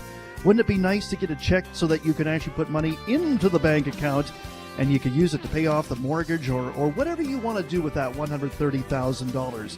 Tickets $100 each, 3 for $250, 1-866-925-3769, 1-866-YEAH-LEROY. Get ready for winter, all winter long, with Bronco Plumbing, Heating, and Cooling. A new Bryant furnace can keep your whole home warm. And right now, you can finance your Bryant furnace with Bronco for a special rate of 4.99%. And don't start paying for 6 months. Plus, don't forget about available rebates on qualifying furnaces. Be ready for winter with Bryant at Bronco Plumbing, Heating, and Cooling. BroncoPlumbing.com. Bronco and Bryant, whatever it takes. We're celebrating Black Friday at Crestview, and you do not want to miss these deals. 2024 Ram 1500s for as low as $169 a week plus tax. How about a 2024 Jeep Compass Sport for only $119 weekly plus tax? Grand Caravan's going for $147 a week plus tax, and this one comes with $1,000 holiday bonus cash in your pocket. Every new and used vehicle purchase comes with a special Black Friday mystery prize. It's Black Friday at Crestview. CrestviewChrysler.ca. You know something? It's like selling a six-pack with only 5 beers in it. Wood Country Woody here, reminding you that unlike some other places, Wood Country Garage Packages contains everything you need, right from the start, including appearance-grade lumber, all your nails and screws, and walk-in doors with cladded jambs. Building a garage? It's one and done with Wood Country. Your home is your castle. In McLean, Estevan, and Tisdale. Shop online. wood-country.com. This winter, make sure you have tires that are ready to handle the snowy and icy roads and get them at Quality Tire. If you don't have winter tires, this is the time to get them. At 7 degrees Celsius, the rubber on all-season tires start to harden in the cold. With winter tires, you'll be able to stop sooner and avoid the accident in front of you. And start driving quicker in case the car behind you doesn't have winter tires from Quality Tire. With 9 locations across Saskatchewan. QualityTire.ca. Get set for the holidays with great gift ideas at the Black Friday sale on now at Bass Pro Shops and Cabela's. Help them keep their valuables secure with up to $1,000 off select Cabela's gun safes. And take them fishing with $100 off the new Bass Pro Shops XPS 8x14 Pro Thermal Hub Ice Shelter, featuring 124 square feet of fishable area. Give them an unforgettable gift this year from Bass Pro Shops and Cabela's Black Friday sale. On now. See online for more details. Hi, Mom. Hi, Grandma Bentley. Well, hello, Otto. Diesel, what are you and your dad doing today? We just got our oil change at Moose Jaw Truck Shop. Yeah, Mom. Thought maybe I could take your car in for you. No, you can't. Not unless you take me with you. You know how much I love their cookies. All month, oil changes are just $37.77 for cars, $67.77 for trucks and SUVs, and $117.77 for European and diesel. They'll see you soon at moosejawtruckshop.com. Time now for the Saskatchewan Senior Hockey Report on the all-new Sportscage. Brought to you by Future Ford in Melville. New units arriving daily and premium used vehicles to fit any budget. The future is Future Ford. FutureFord.ca and CoolBet.com. Embrace the unexpected at CoolBet.com. Free to play, casino games, sports odds, and more. It is the Senior Hockey Report from the Monday Nooner podcast here on the Sports Cage. It's brought to you by Future Ford in Melville. New units arriving daily, premium used vehicles to fit any budget and lifestyle. The future is Future Ford. See futureford.ca and coolbet.com. Free to play, casino games, sports odds, and more. If you download this podcast in a bit, you'll find out more as well. All right, fellas, Millsy, Boz here from the Monday Nooner podcast. Where do we want to go? How did the week shape up quickly? Who wants to give a synopsis of what the week held? I think we mentioned on this program here last week, the game of the week was in the Big Six, and you had the aforementioned Wagon Redvers in Carlisle to take on the Cougars. That game in Carlisle went to a shootout with the Cougars knocking off the Rockets 6-5. Heard it was a heck of a game down there in Cougar country. Just a couple shout outs here for some of the folks. Ben Johnston, 3 points for Carlisle, and the winner, one of the Holt boys, Tayson Holt, had a couple points as well. So that was a huge game. Lots of talk in the Big Six with that one last week. And coming up in a bit, I'll give a rundown on a game of the month coming up this upcoming weekend in the Big Six. I think I got one too, Barn, is we talked about it again on the pod. Kyle goes into Delisle, and the new Delisle makes it into the top 10 as the number 4 seeded in the top 10 in the Monday Nooner top 10 for the week. They send the Delisle Bruins an early message, beating them 7-2. Brennan Bosovich had the hat trick for the Elks, so I think that's a big game that I had circled on my calendar too. So. And the one that I'll mention from last week in the Natacue Hockey League, little Div 3 style, La Flèche back in the league, the Arctic men. They dump Gravelberg in a big way, 9-2. So a big win there in the Natacue. Should we get into the top 10 that we had this week on the Monday Nooner, fellas? Let's start it off here. I'll give the honorable mentions. Edam, 3 stars from the Sask West Hockey League. From the Prairie Men's, back in this year, the Cupar Canucks, and from the White Mud, the Tonya Huskies. Yeah, number 10 on the countdown was the Langenberg Warriors out of the Sask East. They're 2-0. From the Sask Alta, the number 9 seeded Lashburn Flyers. 8, sneaky 5-0, Allen Flames, number 8. They're in the Twin Rivers League. Out of the Sask Valley, we just talked about it. They beat the number 4 seed last week. From the Sask Valley, the Kyle Elks. The only undefeated team in the Big Six is number 6, the Moosomin Rangers. Heading up a little north, we'll go into the Sask West, the number 5 team, the Macklin Mohawks.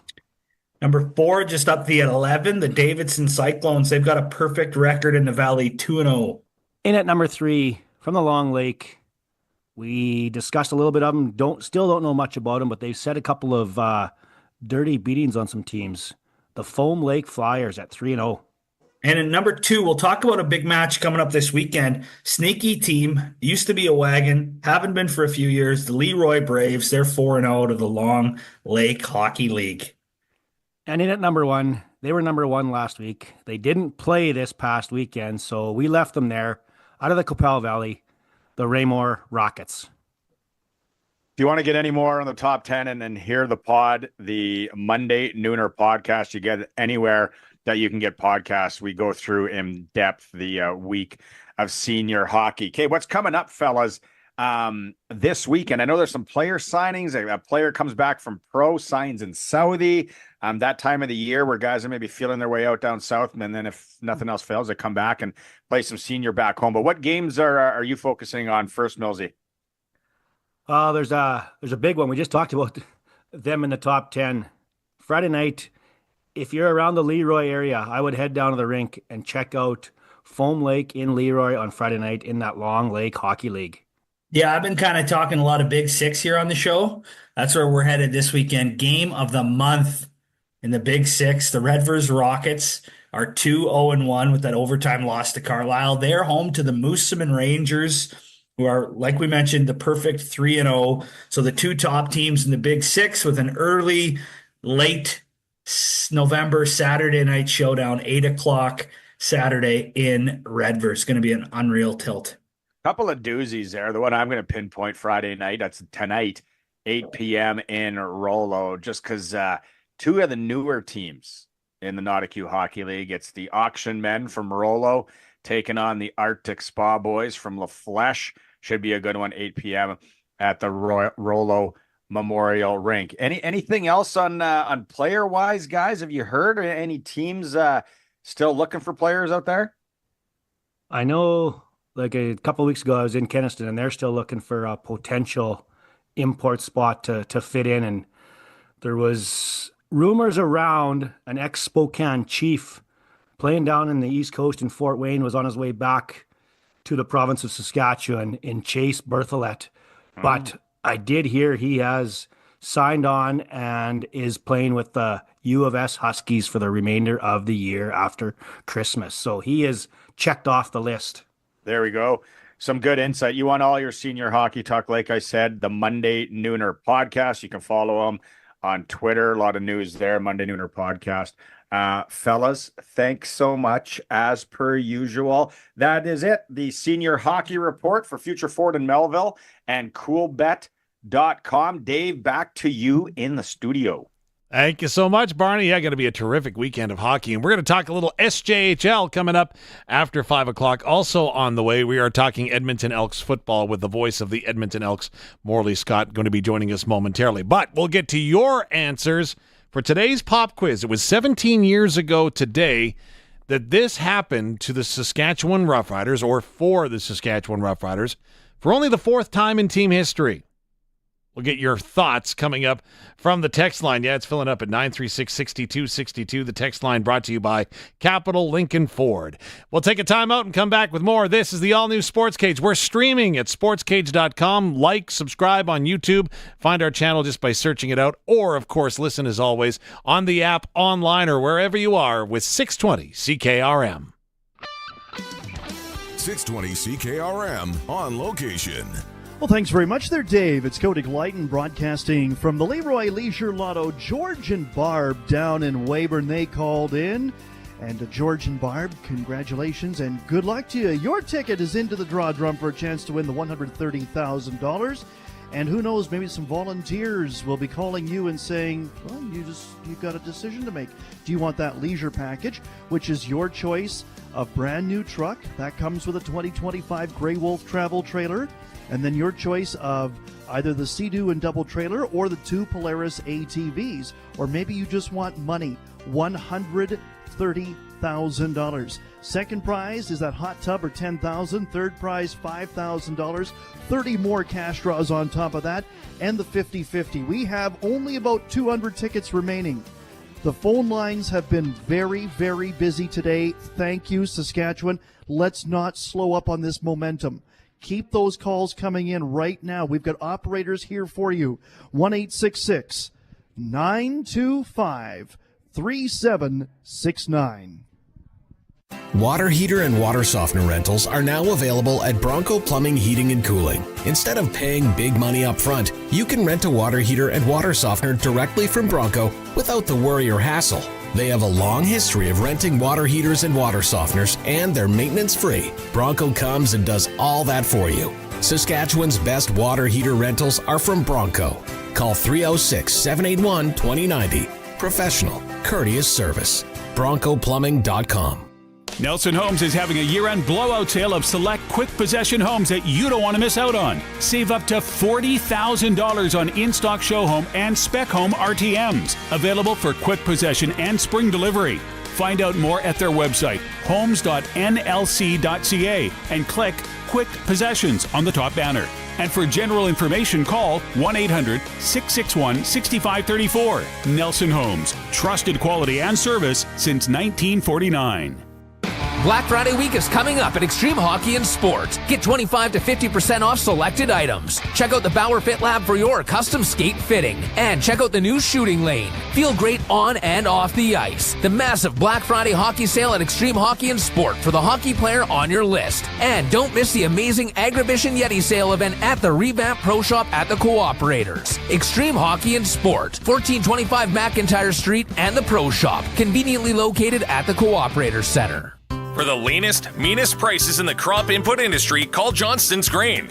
Johnston's offer the best prices in Western Canada on a huge range of products including seed treatments, inoculants, glyphosate, pre-burn tank mixes, in-crop herbicides and insecticides, fungicides, plant growth stimulants, water conditioners, desiccants, and more. Johnston's has low overhead and top-notch logistics so they can deliver products at ultra-competitive prices. Call 844-324-7778 and ask to speak to an agronomist. Hey, it's me, Terry, the Talking Tire. Have I got something for you? Regina Motor Products has got instant rebates on all the top brands when you buy a set of 4 tires. That's a $120 rebate on new Bridgestone Blizzak tires, $90 rebate on new Pirelli Ice Zero Asymmetrico tires, or $70 rebate on all other Pirelli tires, $90 rebate on new Firestone winter tires, $65 rebate on new Michelin tires, and $50 rebate on new BF Goodrich tires. Regina Motor Products has your winter tires. Visit rmpchevrolet.com. Worried about your debt but don't know how to deal with it? My name is Jasmine Brown, a licensed insolvency trustee at BDO here in Regina. I talk to people about debt every day and I understand how stressful your situation can be. During a free consultation, I can show you how to lower your payments and become debt-free. I can offer you immediate relief from that overwhelming stress. Call 1-833-BDO-TALK or visit bdodebt.ca to learn more. Welcome back to the all-new Sports Cage. Connect with the show. Call 1-866-767-0620 or text 306-936-6262.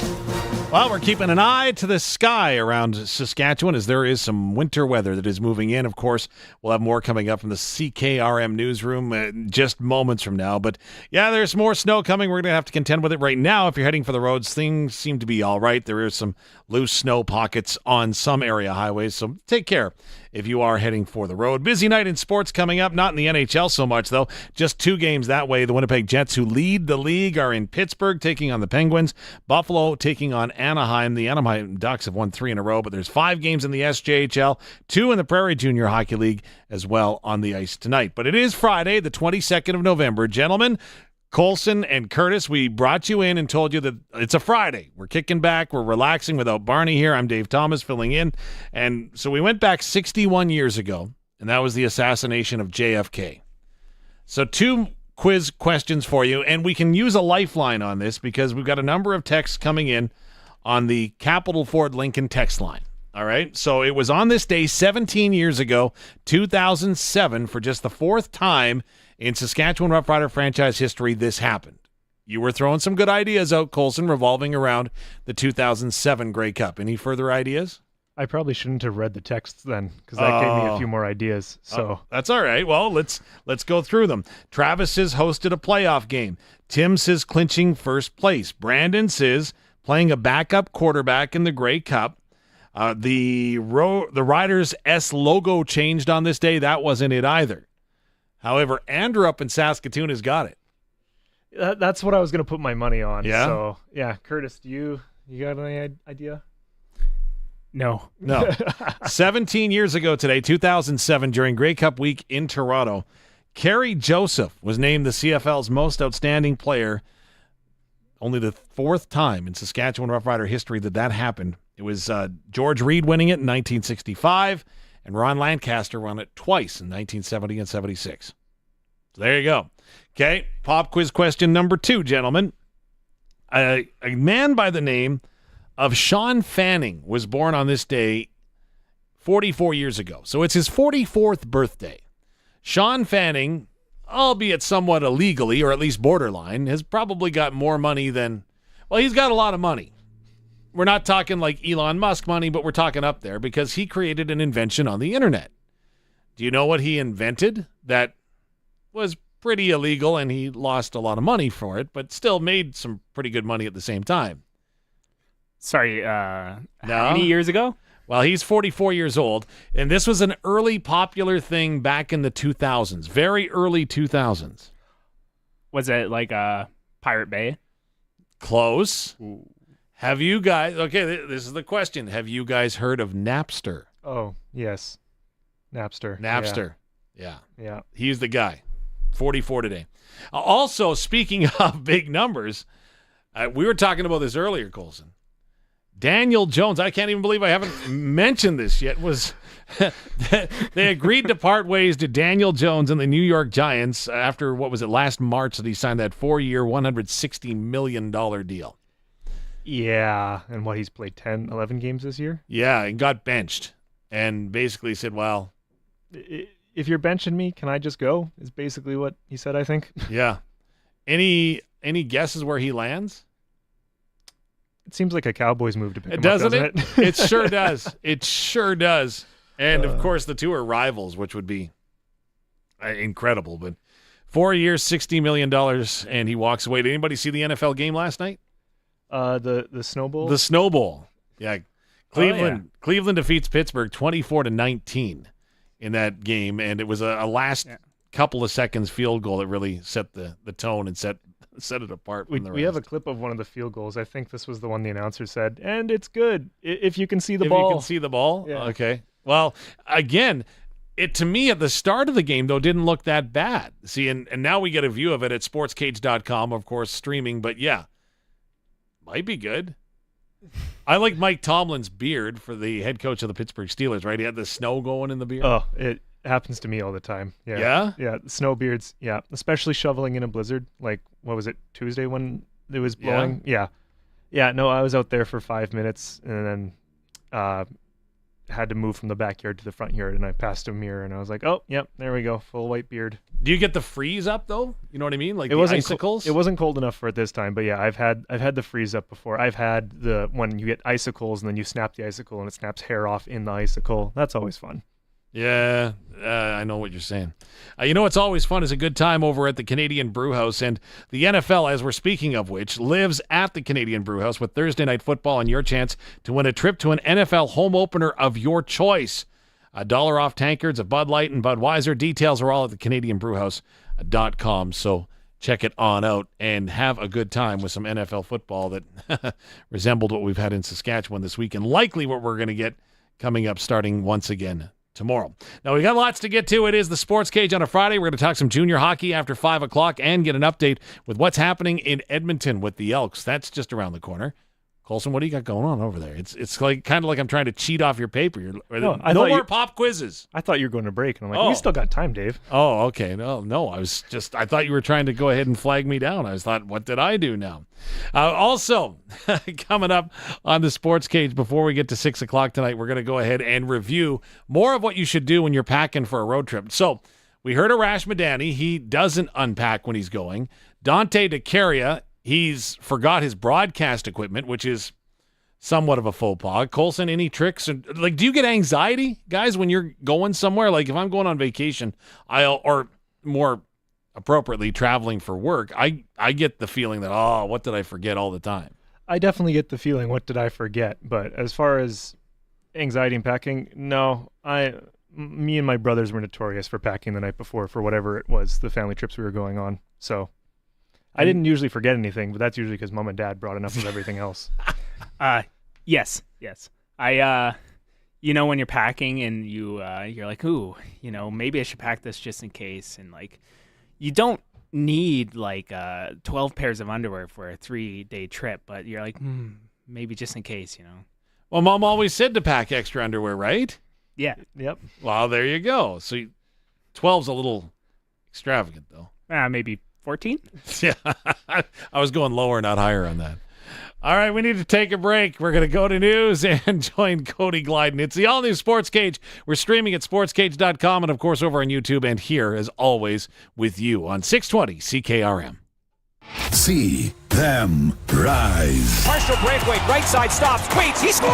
Then it's Dunlop Ford. Regina Pats hockey is back on your official voice for the Pats. 620 CKRM. Tune in to Puck Drop tonight at 7 when the Regina Pats take on the Swift Current Broncos at the Innovation Plex. Game day tickets are available now from the Pats box office. Don't miss a minute of the action. Listen on air or online at 620CKRM.com. Regina Pats hockey. See them rise.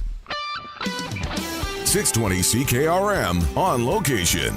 It's Cody Glyden back here in Leroy for the Leroy Leisure Lotto, and we'll have another update for you coming up just after 5 o'clock tonight. But I can tell you we've only got about a little over 200 tickets, and we might even be below 200 at this point. So we're kind of in that 200 mark. The 50-50 is going up and up and up, but you know what? We're running out of time, and we are running out of tickets. It all comes to an end at 8 o'clock tonight. All right, 34 draws will be made tomorrow night.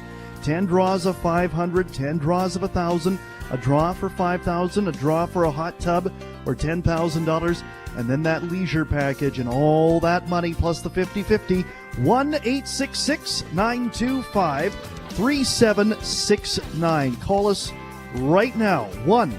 1-866-925-3769. The Gleaner S98 is the culmination of a century of unique design and performance, adding more harvest performance through operator comfort, new technology, and simplified serviceability. The Gleaner S98 is a combine designed to propel your business forward. Gleaner's simple design drastically reduces compaction and increases fuel savings. Learn more about the Gleaner S98 at Nick's Service in Emerald Park or visit them online at nickservice.com. You trust affordable trailer sales for the best prices and selection for all your parts and service of travel trailers, cargo trailers, and more. But did you know they're also a fully SGI accredited repair facility? And they're now accepting any and all SGI claims for trailer repairs, from hail damage to wind damage to an accident and everything in between. They will take on your claim and get the needed repairs done. Affordable Trailer Sales, your SGI accredited repair facility. Book your appointment today. The newest king of trucks in Saskatchewan is Southie Mainline Chrysler. Get up to $20,000 off MSRP on the Ram 1500, Dodge Durango, and Jeep Grand Cherokee. Plus, an additional bonus cash up to $2,500 on select models. Our remaining 2023s have up to $13,085 off. Just 30 minutes north of Regina. SouthieMainline.ca. Worth the drive every time. Guaranteed. Your friends at Prairie Gun Traders in Avonlea have exactly what you need this fall. From muzzle loaders, rifles, to shotguns, you are totally covered this hunting season. Plus, browse through their great selection of ammunition, optics, calls, trail cams, scents, knives, and more. The hunting store that has it all. At Prairie Gun Traders in Avonlea. You have a friend in the game. Main Street, Avonlea, or check out prairieguntraders.ca. Hun, I'm starving. What do we have to eat? Avoid the annoyed. Western pizza. I really don't feel like cooking today. Avoid the annoyed. Western pizza. I want lasagna. I was thinking Caesar salad and garlic bread. I had my heart set on chicken wings. Avoid the annoyed. Western pizza. Avoid the annoyed with Western Pizza. Big on toppings, big on taste. Dine in or take out. Order today. Western Pizza. At the cabin or on the farm, Access Rural Internet gives you speed and service you can rely on. Right now, get Access Rural Internet for as low as $69.95 a month for 24 months, including free service calls by our local techs, a free Wi-Fi router, and a strong, reliable signal matched by our strong, reliable customer service. Great service is never far away with Access Rural Internet. Visit myaccess.ca to book your free site survey. The 620 CKRM Country Corner is brought to you by Glasses TV, your SaskTel authorized dealer, and Foster's Audio Video in Carlisle. Get the newest cell phone today with an amazing SaskTel rate plan. Saddle up and take in Canadian Western Agribition, November 25th to 30th at the Real District. Take in the Maple Leaf Finals Rodeo, trade show, and so much more. Full event details at agribition.com.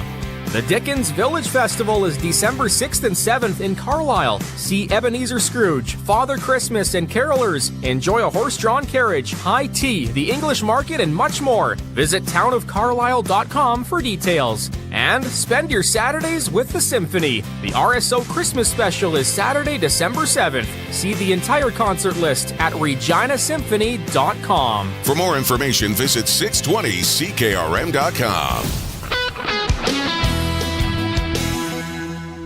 It's 5 o'clock. Good evening. It's mostly cloudy and it's minus 11 in Regina. I'm Corey Atkinson from the Harvard Media News Center with 620 CKRM News for Echo Sound in Port Capel. Stay connected with a new cell phone from Echo Sound. Call 306-332-6711.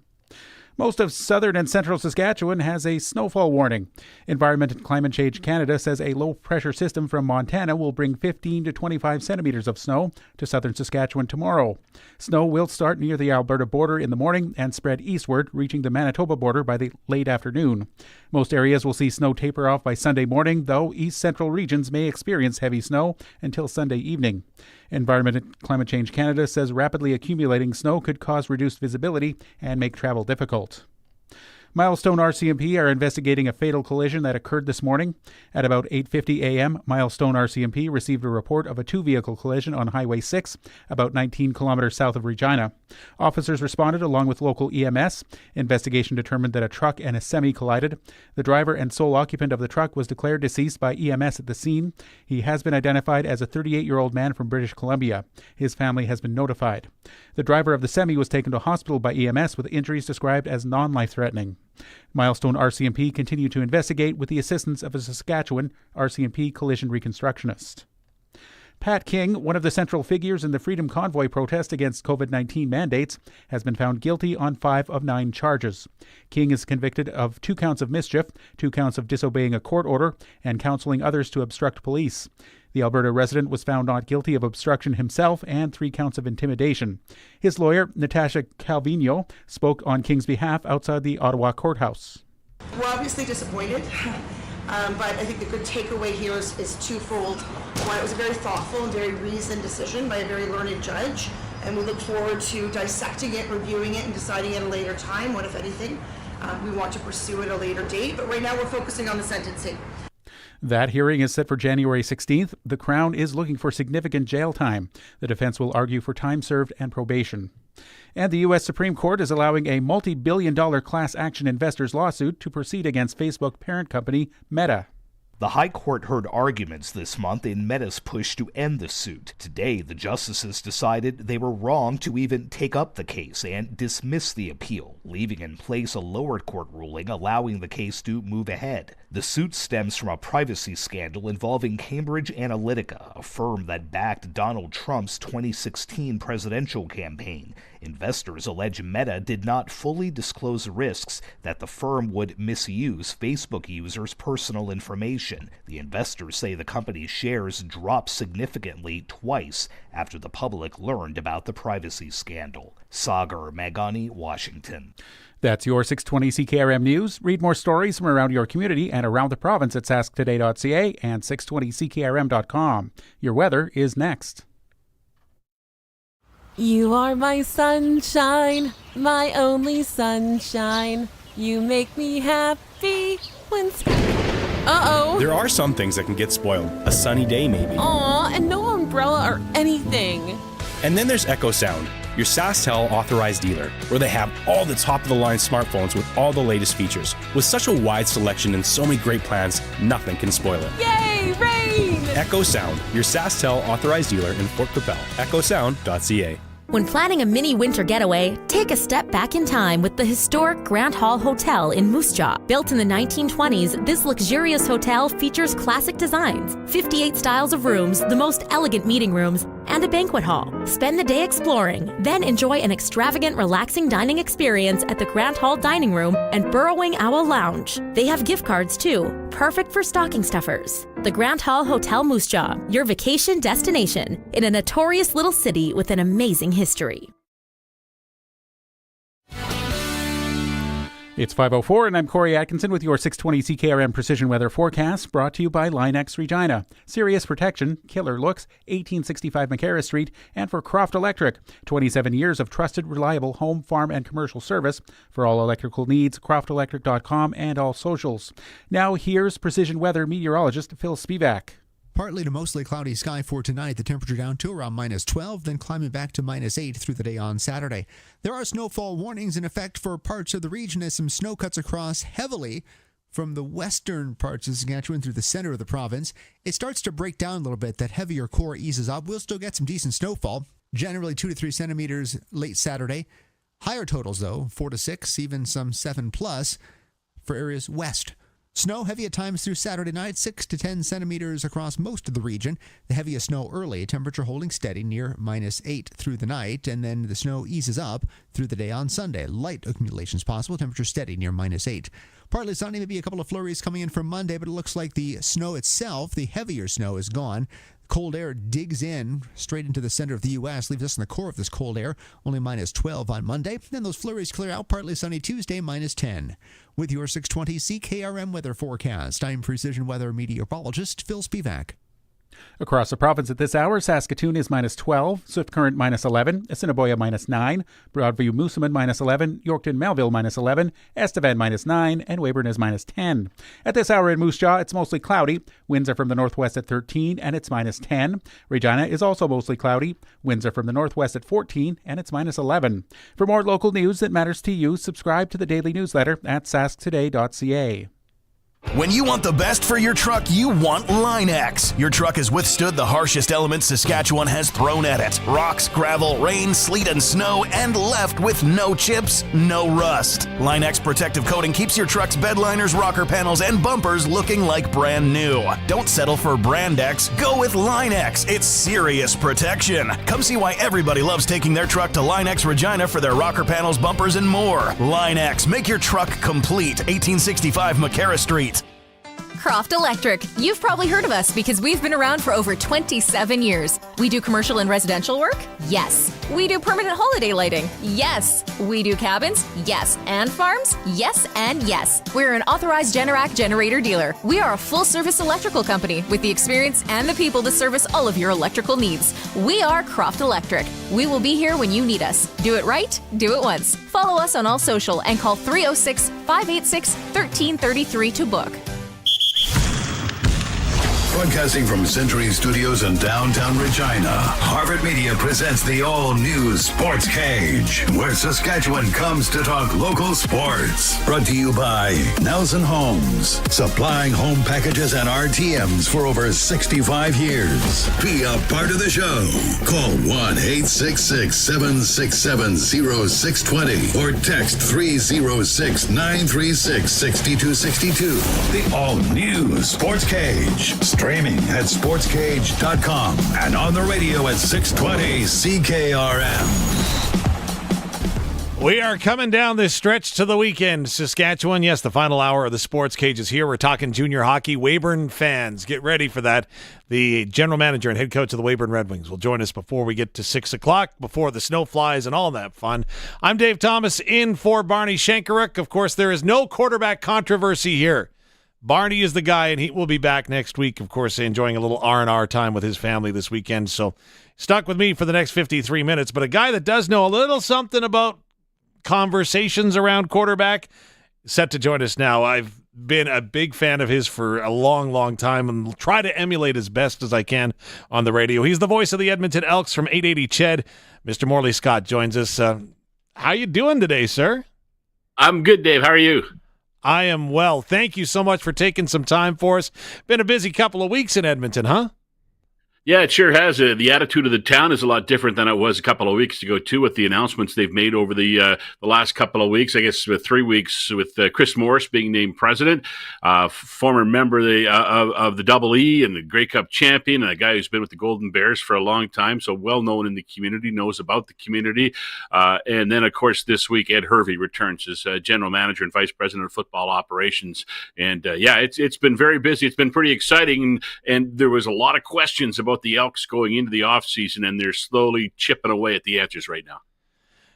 Is it surprising in any way, shape, or form to the direction that the organization is going in regards to the football operations department and those two? Again, we can see it from afar, the very passionate individuals that are returning to the club. Well, I think the Chris Morris announcement was a big surprise because his name was not mentioned. He was not on anyone's radar for taking that position.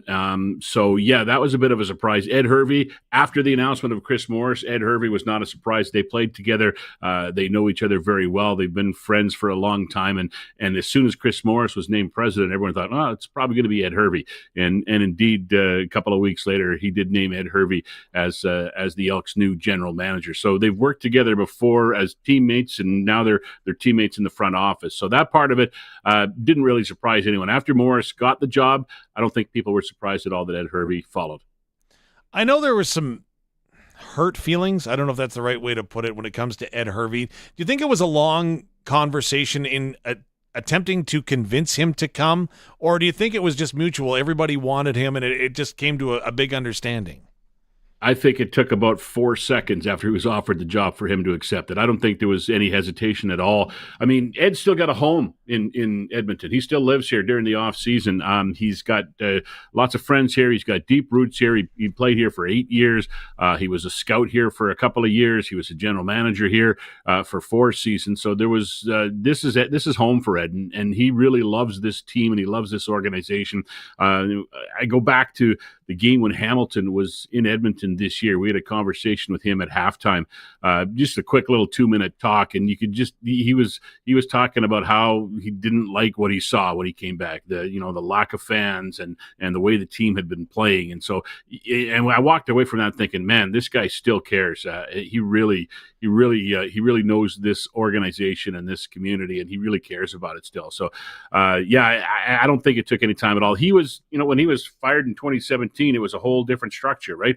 The president at the time made the decision with the board. There's no more board anymore. That president is gone. There's no more board anymore. It's a privately owned by Larry Thompson. So everybody who I think had issues with Ed in the past are gone now, and Ed comes back and I guess gets the last laugh a little bit. Morley Scott joins us on the Western Pizza guest hotline tonight, and this may seem odd, but it's a different era of football in Edmonton with a new owner. And you can't just flip a switch, obviously, to determine whether it's changed or not, but are changes coming and become evident in the short amount of time that Larry Thompson has owned the team? There hasn't been a lot of change that we've seen from the outside. From what I understand, inside they've changed a bit of the structure about how the organization is run. Obviously, they've got a new president, and they're probably going to be hiring some more people in the office. But I think there are changes that are taking place there. I think Chris Morris is kind of just setting up the hierarchy and who does what, and getting his feet on the ground there, because he's walking into a situation that, from everything we believe, was not a good situation, was not a great place to work. And, we heard Ed Hervey use the phrase he wants to come back, and he didn't like how Edmonton had become kind of the laughingstock of the Canadian Football League, and how players were being told, don't go to Edmonton. And that's part of the cleanup that's going on. So I think that's taking place behind the walls in the office. We're not seeing that outwardly. We didn't really see a lot of changes last year when Larry Thompson took over. They were winning more, but that was already kind of underway when Larry took over. One thing we always joke about is that Larry likes fireworks, because they've added a lot of fireworks to the pregame intros since Larry took over. But that was what we saw. There wasn't a lot, but I'm positive there's a lot of changes going on inside the building as they change things around a bit. As we saw him drive the fire truck around the field, I'm just hoping he's got a good parking spot somewhere near the stadium. Yeah, indeed. That was a great story. And they turned that into they're selling T-shirts. They sell T-shirts in the store with Larry driving the fire truck into the Calgary bench, and it says Edmonton Elks, we rollin', and that's the T-shirt they're selling. They do one of their games during the commercial breaks. They have a race. Calgary, they got the world's fastest cow, right? We now have the Larry fire truck races where they strap on these portable fire trucks and run down the field to see who wins the race. So it was a little accident that happened, but it's turned into kind of a real great thing around here. Ed Hervey, when he was named the general manager, he used the term, and just you alluded to it, laughing stock. That raised a lot of eyebrows around the rest of the country. How did it resonate in the community of Edmonton? I don't think it surprised too many people. I mean, Ed's, as he said, he's a straight shooter. He tells you what he thinks, and that's what he says the perception is, and he doesn't like it, and he wants it changed. The Elks have been beat up in this town a lot in the last 3 or 4 years. I mean, the product on the field has not been very good. It's not won a lot of games. They've gone through what in the last 3 or 4 years. They've gone through 3 or 4 presidents. They've had the changes at general manager. They've had the changes at coach, and it just hasn't worked out. And the fans. There was a disconnect between the fans and the organization. They started to, I think, repair that in the last couple of years a little bit, and I think with the moves they've made is going to help that build that bridge back a little bit more and better. The fans are on board with the moves that have been made for sure, which is rare. I mean, you know the old saying, right? Don't go to the comment section. If you went to the comment section, on the Elks social media, Facebook or whatever, everybody was angry all the time. Doesn't matter what they could announce. They're giving away free hot dogs. Everybody comes to the game, and there would be angry comments in there about the product and about the name change and everything. It's so much better now. I'm just amazed at how much that perception has turned around over the last 3 weeks to a month because of the moves they've made. Morley Scott is the voice of the Edmonton Elks joining us on the Western Pizza Hotline. What is the first order of business for the new regime, aside from hiring a head coach, I'd assume is the top priority, and then where do you go from there? I think, well, obviously you're right. The coach is the first thing that they're looking into, and Ed's already, I believe, started. I don't know if he started formal interviews or not, but I know he's reached out, and we hear reports that he's asked for permission to talk to Rick Campbell, Jordan McSimic, and I think Mark Killam as well. So that process is underway. The other things, I think they're just trying to get everything in order. I mean, I think the football part of that team it started to come into place at the end of last year. They won 7 of their last 11 games last year after they made the coaching change. There's 2 games they lost, and after the first 2 losses under Jerry Jackson, they started to turn things around. They're a young team.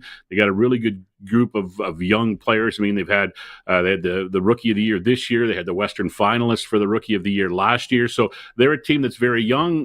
They've got a lot of talent. There's a lot of bright spots football-wise on this team. So I don't think that is the biggest issue. It's obviously for Ed Hervey it is, and they're working on that, and they're going to try to improve.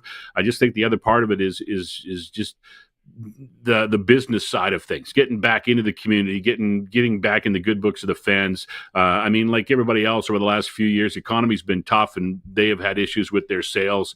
And I think they're just trying to build that back up and just become a better organization from top to bottom, football side and business side. Now, I have to give you full disclosure. I've never had a conversation with Trey Ford. All I know about Trey inside is from listening to what you talked to him about. And to me, it sounds like he is the type of guy that is saying, don't give me anything. I want to earn it. And in your estimation, what has Trey Ford earned, whether it be from the Edmonton Elks or beyond, moving forward?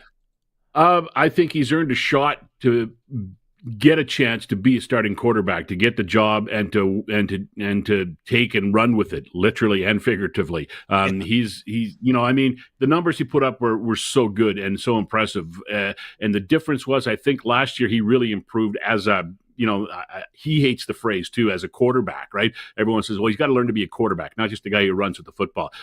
His passing was so much better last year. His ability to read defenses, his ability to take his time, step up into the pocket and get through his reads and find the next receiver before he took off and ran. And I think that was vastly improved last year. I really think he's got a chance to be something special in this league. But I also believe somebody's got to take a chance on him. Somebody's got to say, the job is yours, go play. And you know what? If you wet the bed this week, you're playing next week too. So don't play scared. Get out there and do what you do.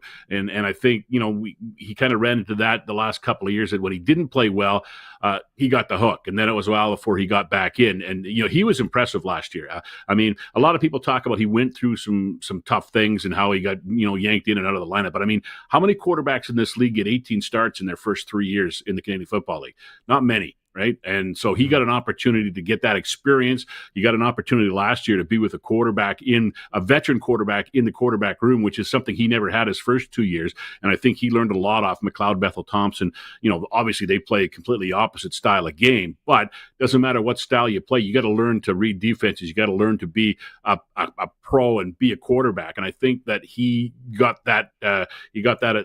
Those lessons from McLeod Bethel Thompson, and that made him a better quarterback as well.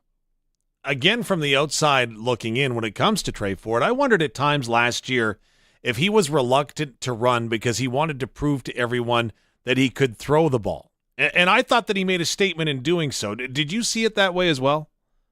I don't know if he was reluctant to run. I think he didn't have to run last year. We were talking about it a couple of weeks ago, saying that the one thing that he didn't do this year, he didn't run for a touchdown this year, and he threw for more. And he threw, and I think that's a sign of growth for him. Not that he was trying not to, like he was saying, I'm not going to run for a touchdown, I'm going to pass. Instead, he wasn't trying to do that. I just think he didn't have to do that. He still ran and he still made great plays with his feet, but he made plays with his arm usually first. And I think that's the growth we saw in Trey Ford. And he was also hurt a little bit last year, right? He missed some time because of an injury. And I think when he came back, he was not quite 100%. When he came back to play, and I think that's the reason maybe we didn't see him run as much. But again, he didn't have to run because he was hitting receivers with the football. Okay, so we move on from the quarterback. What else do you need to see the Edmonton Elks take a step forward in to progress, to find themselves in a playoff spot in the Grey Cup conversation moving forward?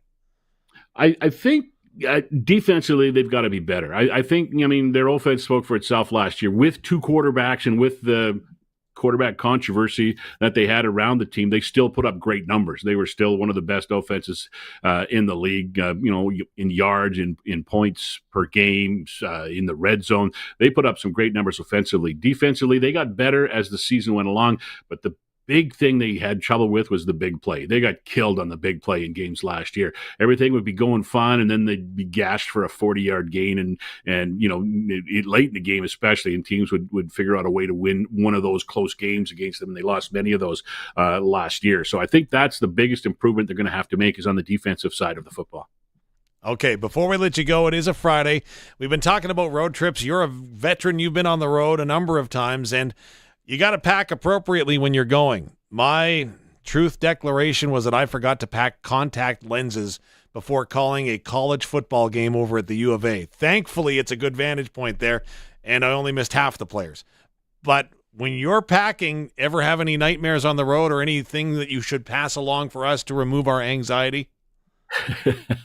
It's funny. Every time I go on a road trip, I sit on the plane sometimes and think, okay, what did I forget? It was weird this year because we had traveled commercially before, but Dave Campbell and I this year moved on to the team charter. And so we're only going for one night. Usually we went for 3. We're only going for one night. So you didn't take nearly as many clothes. You didn't take, and the first couple of trips were tough because I got a little tiny suitcase. I'm thinking, everything can't be in there. I got to be missing something. So it was a lot of anxiety at the start of the year for sure. And the thing that I learned, doesn't matter what you forgot, wherever you're going, they sell it there. Except prescription contact lenses. Yes, exactly right. Exactly right. I did do one game. I forgot to bring my sponsor list sheet, and I ended up the entire game reading it off my phone, which was very, very difficult. So that's one thing I forgot one time, which is tough. But yeah, it like I say, as long as it's something that you can't reproduce, just go out and buy it. If you need a pair of underwear, just go out and buy it. If you need a new pair of pants, just go out and buy it. I had one time we went to Winnipeg and I had a liquid kind of explode in the suitcase and wrecked a pair of pants. I had to go out and buy a pair of pants for the game the next night. So it's all fixable, right? True. I'll go with that. Morley, Scott, thank you so much for taking some time for us here on this Friday. Again, really appreciate what you do. And like I say, I try to model myself after you. Great call on Ched, and we look forward to catching up to you next season. Thanks, Dave. Really appreciate that. Have a great weekend.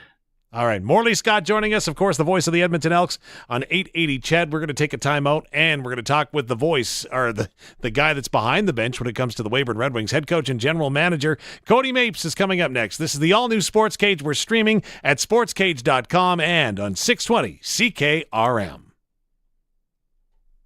Sometimes there's a song you just gotta hear. And every Sunday morning from 10 till noon, we give you the chance to play your favorites with the Sunday Morning Request and Dedication program. 2 hours set aside to play what you want. Hey, Cindy, what can I play for you today? Forever and Ever Amen by Randy Travis. Good morning, Ray. Could you play Coal Miner's Daughter for me? I wonder if I could request Eagle When She Flies by Dolly Parton. Sure could. It's all brought to you by Matt's Furniture. Online at mattsfurniture.ca. True Fit Denture Clinic. No one should know you wear dentures, not even you. The Sunday Morning Request and Dedication program with Ray Allen from country's greatest hits. 620 CKRM.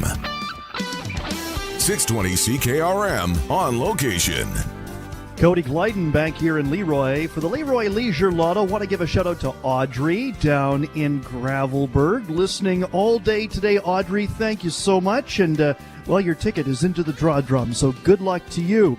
34 chances to win coming up tomorrow night starting at 8 o'clock.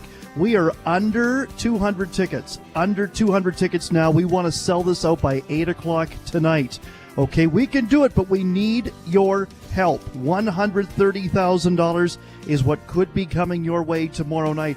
I don't know about you, but I know what I'd like to do with $130,000. Have you been asking yourself what you would like to do with it? Well, you got to have a ticket. They're $100 each, a 3-pack for $250.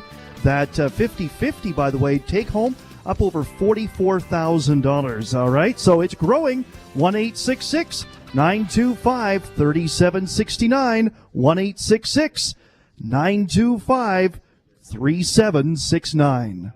What's better than taco time on a Sunday? Being young? I mean, I was gonna say that it's free for kids on Sundays. You didn't have to say it like that. On Sundays, get a free kids combo when you spend over $30 at all Regina Taco Time locations. The Husqvarna Season of Savings deals is on until December 7th at Prairieland Rental.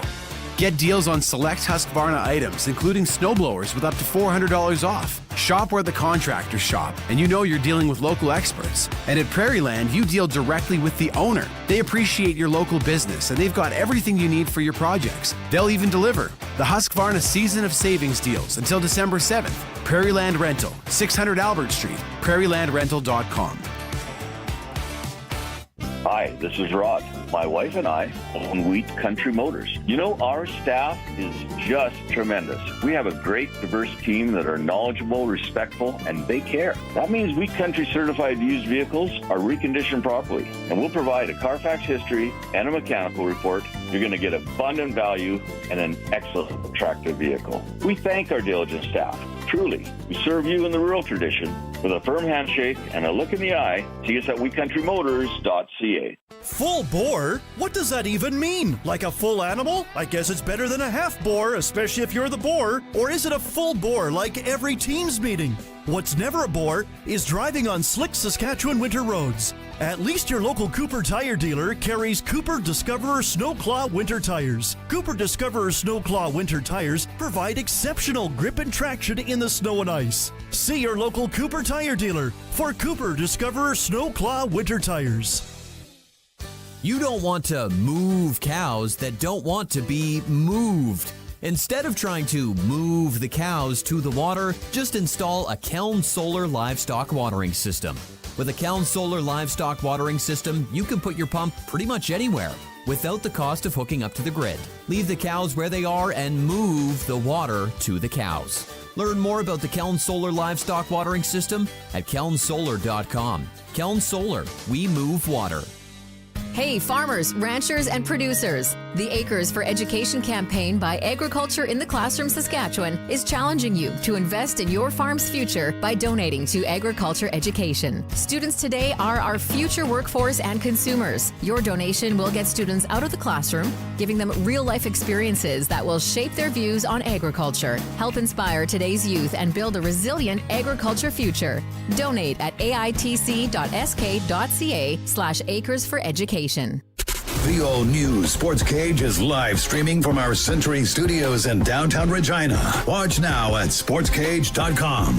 Be part of the show by texting 306-936-6262. 620 CKRM. The all-new Sportscage continues on a Friday. Dave Thomas filling in for Barney Shankaruk on this Friday, and we invite you to listen along or, of course, follow along. We're streaming at sportscage.com and on our YouTube channel. Hit the like and subscribe button to follow us along all year long. You know, I was talking with somebody that was going to their spouse's Christmas party tonight. Christmas party, the 22nd of November, I guess. Isn't that early? It feels early to me. Feels early, yeah. Ours is next week, right? Ours is next week. Right. Yeah. Yeah. That's a stressful time for the new guy, by the way. When you're a rookie going to your first corporate Christmas party, because you don't want to be the person that overdresses, but you also don't want to be the person that underdresses. So there's a lot that goes into it. Just saying. Or you could just make a complete fool out of yourself and like maybe have a little bit too many dizzy pops and accidentally sing a little bit of embarrassing karaoke and then realize that you weren't the CEO was right in front of you watching you do it the whole time, or I don't know. Ooh. See, it's a stress. It can be a stress though. That felt oddly specific, Curtis. It sure did, didn't it? I'm reading what you're putting down there. No comment. Hey, you know, it's never an awkward time, though, because you can hold your holiday party at the Canadian Brew House, your ultimate destination for events, parties, fundraisers, and more. 'Tis the season to celebrate. Book now, in-store, or at thecanadianbrewhouse.com. We are 60 minutes away from Bennett Dunlop Ford Regina Pats hockey. Dante Decaria will have the call coming to you from Swift Current. Take on the Broncos tonight. The Regina Pats, boy, I tell you, they've gone ahead and they've faced some tough teams. 3 games, 2 against Brandon, 1 against Tri-City. And so far, they've earned themselves 4 points. So that's not bad, right, when you consider 4 of 6. And now they're going to kick off this road trip, which is going to be expansive. 16 days, 8 different cities across Western Canada. That's, again, some packing. That's what we're talking about. You know who doesn't get enough credit when it comes to packing? Like, an athlete never doesn't have what they need. The equipment guys and gals for teams, sensational in the work that they do. Like, seeing firsthand, like, all the equipment that has to be moved, it's something else. However, I am not going to name the team. I do know that there was a team that got themselves into a bit of trouble, shall we say, when they forgot the skate sharpener on the road. Ooh, that's not a good move. That's a tough one to explain. Yeah. But they had to go and drive back. Like, it was the end of a 3-game and 3-nighter.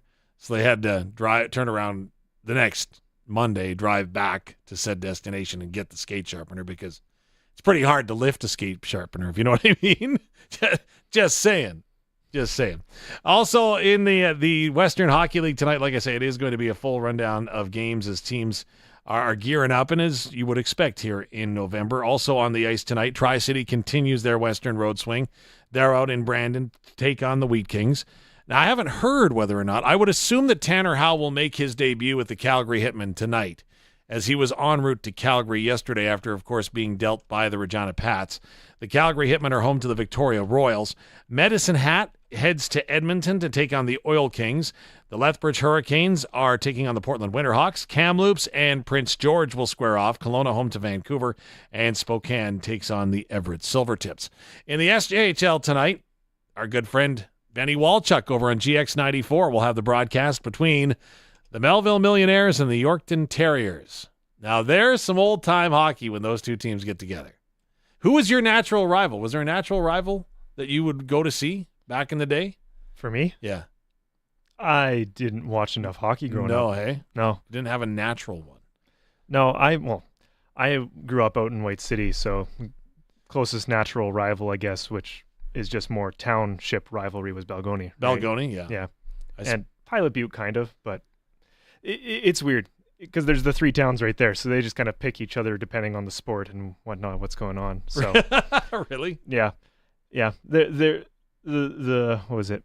The line they always had against us is White City's not a real town because it doesn't have a main street.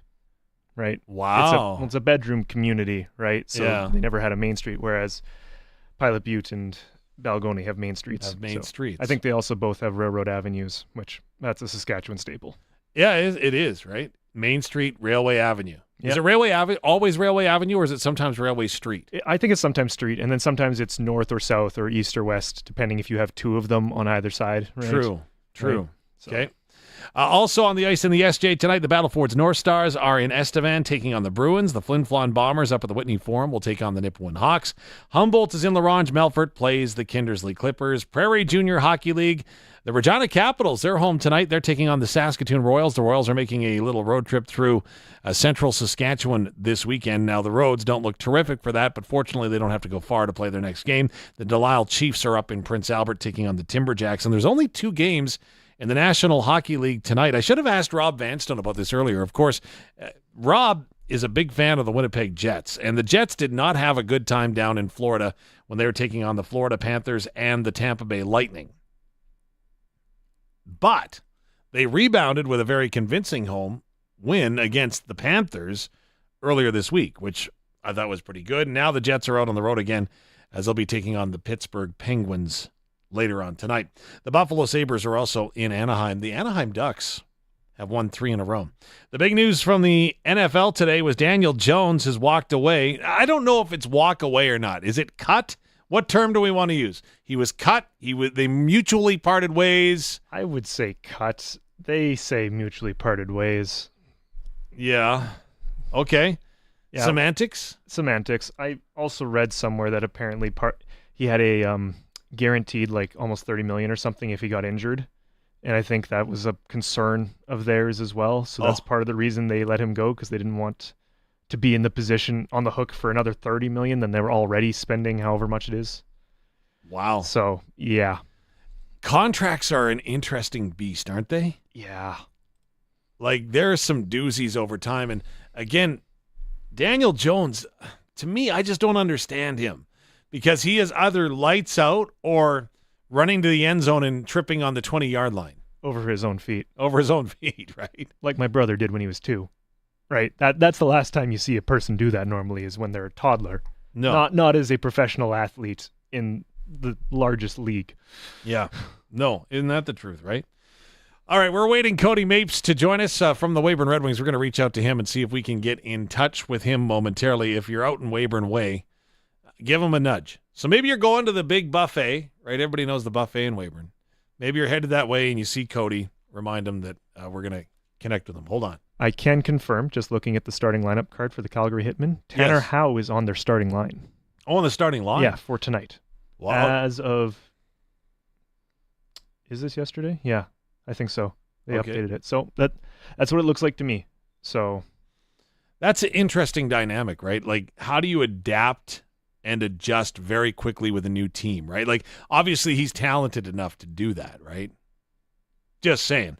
Calgary Hitmen are home to the Victoria Royals tonight, and then, as mentioned, the Regina Pats. They'll be right here on 620 CKRM coming up at 6:30 this evening. Okay, we're going to reach out to Cody Mapes. Hang tight. He will join us momentarily. This is the All-New Sports Cage. We're streaming at sportscage.com or, of course, on 620 CKRM. 620 CKRM on location. Well, I'm not Cody Mapes, but I'm Cody Glide, and I hope that'll do for now anyway. It's the Leroy Leisure Lotto. Good to have you along here tonight. We are under 190 tickets. We are under 190 tickets. That 50-50 take-home is up around $46,000. Up around $46,000. Last time, around this time, it was about $48,510. We're at $46,000 right now. So let's get those phones humming. We've got a number of volunteers standing by. They want to sell you a ticket, all right? They're $100 each. 3 for $250. Ask about that 50-50. It's done tonight at 8 o'clock. No second chances, no early bird, none of that. It all comes to an end tonight at 8 o'clock. Those 34 cash draws will be made tomorrow night. Anywhere between $500,000 and $130,000.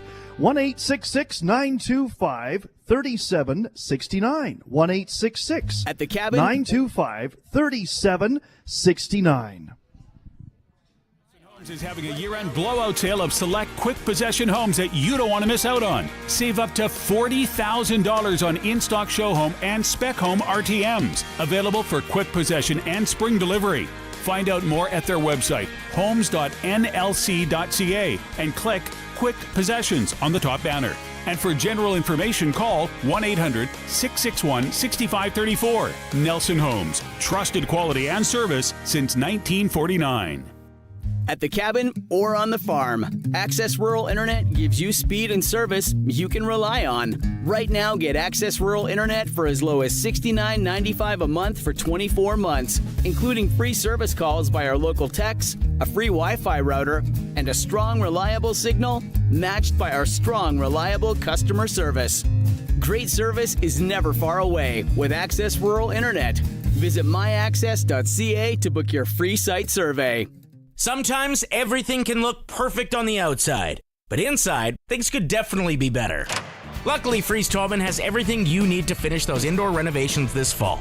That's right, interior reno season is here. So head to Freeze Tobin for all the insulation, drywall, interior doors, baseboards, and casing materials you need to make your home cozy and welcoming for the long winter months that lie ahead. Visit freezetoman.com or see them in Regina or Fort Capel. Freeze Tobin. Let's get you building. Hey, how are we getting home tonight? Oh, we've got options. Cool. What options? We can hire a ride. Or call my sister. Yeah, we can catch a ride with the band. Okay. Designated driver. Grab a bus. You see? Lots of options. The only option is to find a safe ride. How you do it is up to you. From everyone at SGI, take care out there. Anytime you see something our listeners should know about, call or text us. 306-936-6262. Driven by Capital Ford Lincoln, Saskatchewan's #1 Ford retailer. CapitalFordLincoln.com on 620 CKRM. Welcome back to the all-new Sports Cage. Get social with us. Follow us on X at Sports Cage. Watch our video stream at sportscage.com and always on the radio at 620 CKRM. The all-new Sports Cage continues on a Friday. Dave Thomas in for Barney Shankaruk, of course, streaming at sportscage.com or right here on 620 CKRM. Looking at the forecast, all anticipating some snow moving in. Low down to -12 for us tonight, but then the snow is expected to arrive tomorrow. Could see as much as 2 to 3 centimeters, is according to some forecasts. Others say way more than that, maybe a 6 to 10 centimeter snow dump coming in on Saturday with as much as another 3 centimeters likely on Sunday. Temperature's going to stay steady right around -8. So the temperature's not the concern. It's some snow shoveling weather, if you will, though, as we get ready for the weekend and another potential dig out. If you are heading home, the roads don't look bad tonight. There are some spots where there is some loose and swirling snow on area highways out of Regina. Most do have some partial snow cover in some spots, whether that be on the shoulder. You know the routine. Take care if you're heading for the roads. As Willie Cole on this radio station used to say, you know what gets you there faster and further than anything is four-wheel drive. Unfortunately, that faster and further part is, of course, the ditch that you will arrive in. So take care if you are heading for the roads today. And if you do see something others should know, by all means, let us know. It's always open. That would be the Capital Ford Lincoln text line at 306-936-6262. Capital Ford Lincoln, Saskatchewan's #1 Ford retailer, CapitalFordLincoln.com. We're just going to go to the Western Pizza guest hotline moments from now. Perfect pizza with a generous amount of toppings, plus Greek food like souvlaki, ribs, salads, the goodness you just can't make at home. Call Western Pizza today. Tell them I sent you. #2. When moving to Regina, Spiro had me surviving off the good old #2. You can't go wrong. Pepperoni, bacon, and mushroom. The problem is that now my mouth is watering. So there you go. Hey, tomorrow there's a big show coming to town. J.J. Voss and Friends featuring Megan Kelly and Dean Cush. That goes over at Drake Hall, 7:30 concert time tomorrow night. It's going to be a good night.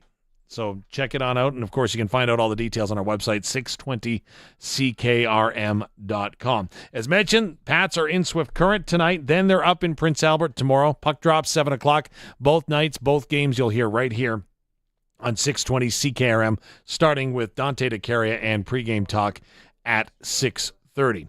Now, also coming up, we've got a doozy for you next week here on the Sports Cage. We'll get to all the details on that. But first, I believe we are set to go. Out on the Western Pizza Hotline, we have the head coach and general manager of the Weyburn Red Wings, Cody Mapes, is with us. Cody, thanks so much for taking some time.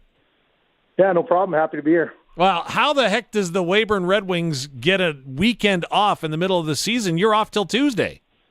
Yeah, we kind of tried to build it in, and it's a good time for our guys to get out of town for a couple days. And the guys that are close enough get to go home and get a little mental break, and I get to go to a different rink and watch my nephews play. So, are you scouting or are you just watching?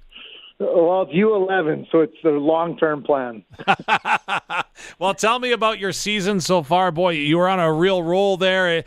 Again, it looks like the pieces are falling into place for the Weyburn Red Wings. Yeah, you know what, we're happy with the first 20 games of the year.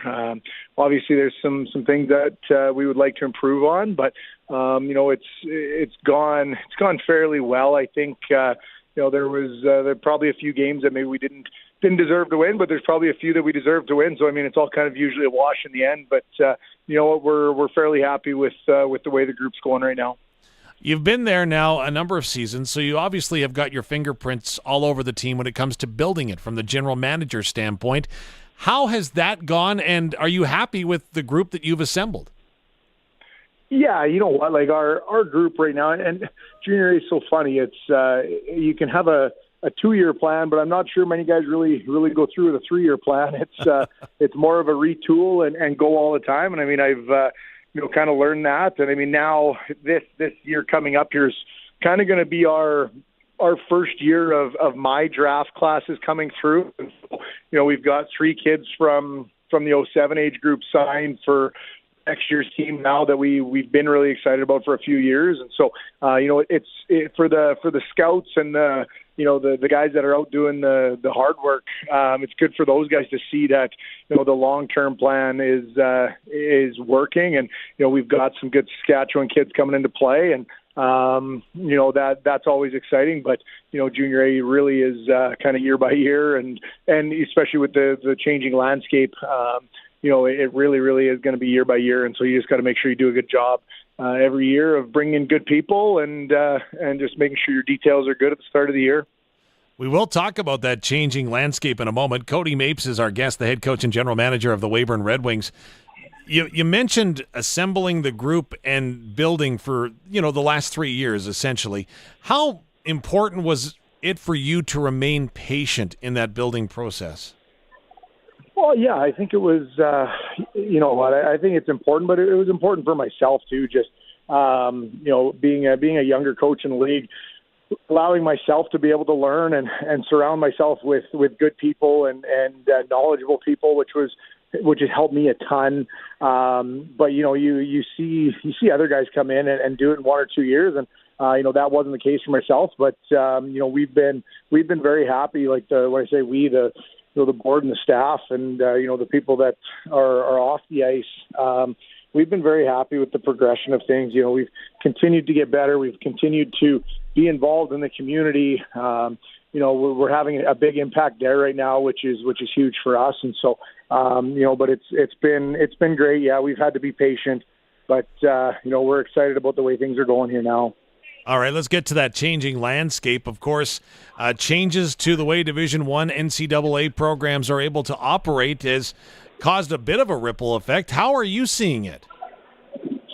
Yeah, you know what? It's going to be good for the players, I think.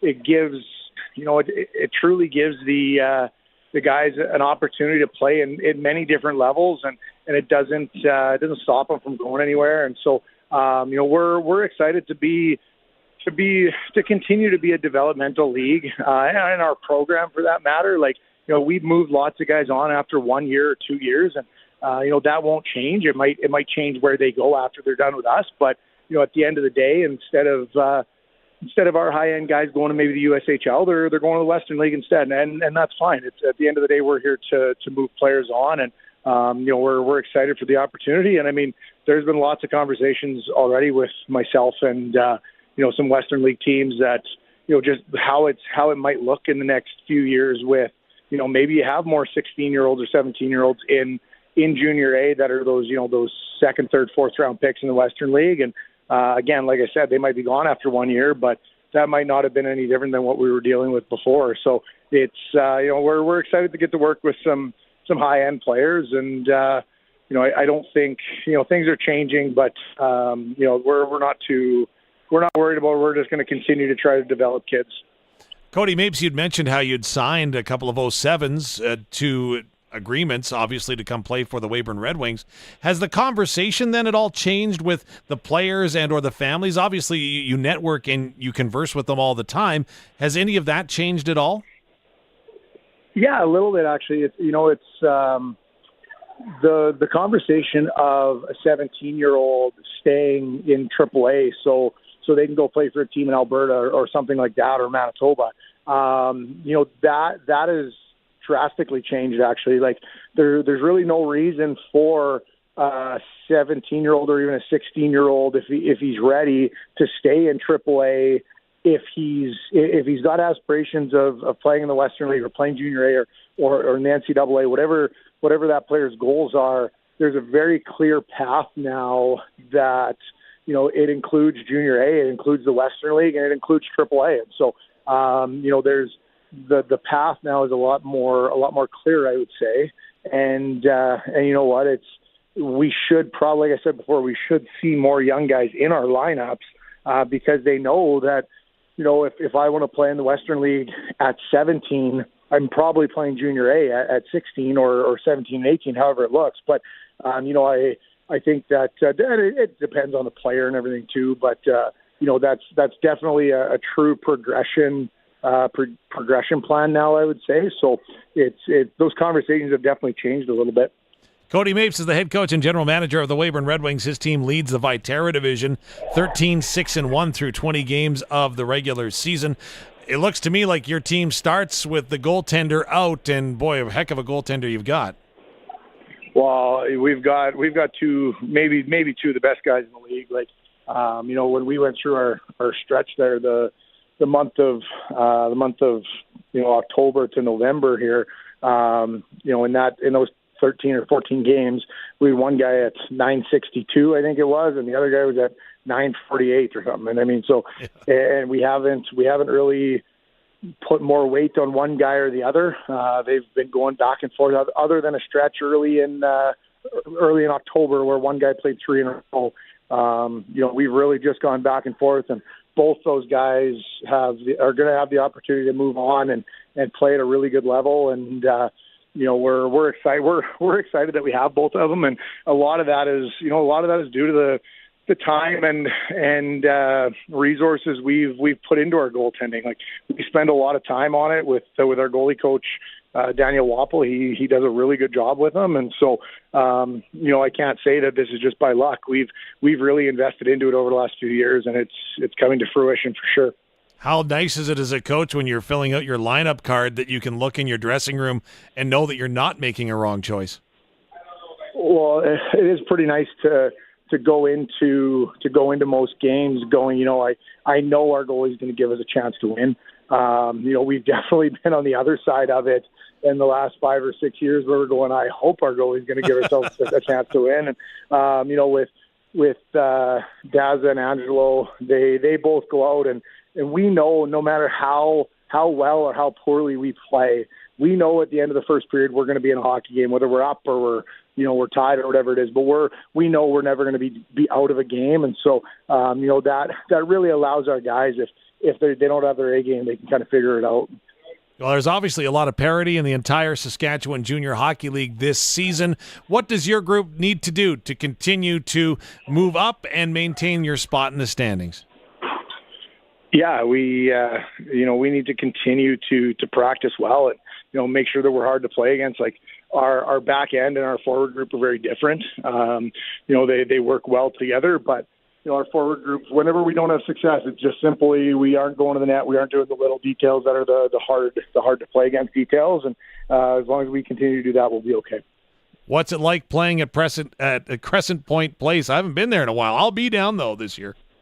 Well, if you would have asked me that, September 1st, I would have said we're really, really good there. But now you look at the splits, and I think we're 7-1-1 on the road or something like that, and we're closer to 500 and at home. And so it's been. I haven't had a season like that where we're that good on the road and a little more average at home. So we're still trying to kind of figure that out. But I do know down the stretch, when the Weyburn Red Wings have good teams after Christmas, they definitely fill the rink. And I know looking back to the playoffs last year, the atmosphere was unbelievable. And so we look forward to that after Christmas for sure. Now, you had Jeremy Roenick in for a fundraising dinner earlier this fall. I know that fundraisers are what make the wheels on the bus turn, so to speak. So what's happening with the Weyburn Red Wings? Yeah, we do much like a couple other teams in our league, we do a 12 Days of Christmas cash giveaway kind of thing. That's a big one that we sell just through our office. And then after Christmas, we've got a big 50-50 that we do that ends up being about $30,000 kind of thing. And so we've got some stuff like that that's good. But that Jeremy Roenick event was unbelievable. It was the first time we've done that in my time here. And we ended up with a bigger name than we had anticipated. Obviously, that came with a lot more money put out. And so, the organization was a little nervous, and it was a huge hit. We got nothing but compliments, and not knowing Jeremy Roenick before. I'm sure people have their opinion of him before, and he was so good with our guys. He got to speak to our players. He talked about being competitive and being a good teammate and stuff like that. And so it was so good to be able to get a chance to meet him. And a month before he's going into the Hall of Fame was pretty cool. But it's the biggest thing for us with fundraising stuff like that is people coming to the rink. You've got a very, very good hockey team in Weyburn right now, and being able to get people to the rink and get us up to that 1,000 people a night kind of thing is the best fundraiser that can happen, and it does truly make a difference for the boys. My waistline can attest to the quality of the burgers in that barn. Cody, thanks so much for doing this. All the best moving forward. Really appreciate it, and enjoy that under 11 game. Awesome. Thanks, guys. Cody Mapes, the general manager and head coach of the Weyburn Red Wings, joining us here on the all-new Sports Cage, streaming at sportscage.com, and, of course, 620 CKRM. We are going to take we're done. That's it? Wow, I guess I should have paid more attention to the clock. That's going to do it for us this week. Of course, don't miss Regina Pats hockey coming up at 6:30. The Sports Cage returns at 3 o'clock on Monday, all here on 620 CKRM. 620 CKRM on location. Well, I'm going to be with you for another half an hour or so yet, and I'll tell you, boy, we are moving tickets here for the Leroy Leisure Lotto. Good evening, I'm Cody Glyden. Thank you so much to Woody up in Cupar for the phone call. Your tickets are into that draw drum now, so nice to hear from our past country cookout winners. And Leanne in Raymore, thank you so much for the call. Best of luck to you.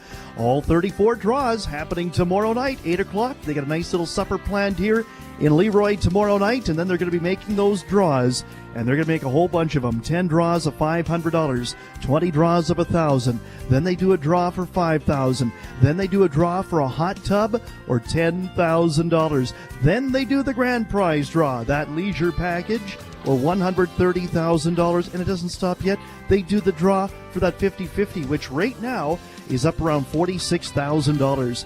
Tickets $100 each, 3 for $250, 1-866 yeah Leroy. That's 1-866-925-3769. 0% financing or instant discount. The decision is yours to make at Future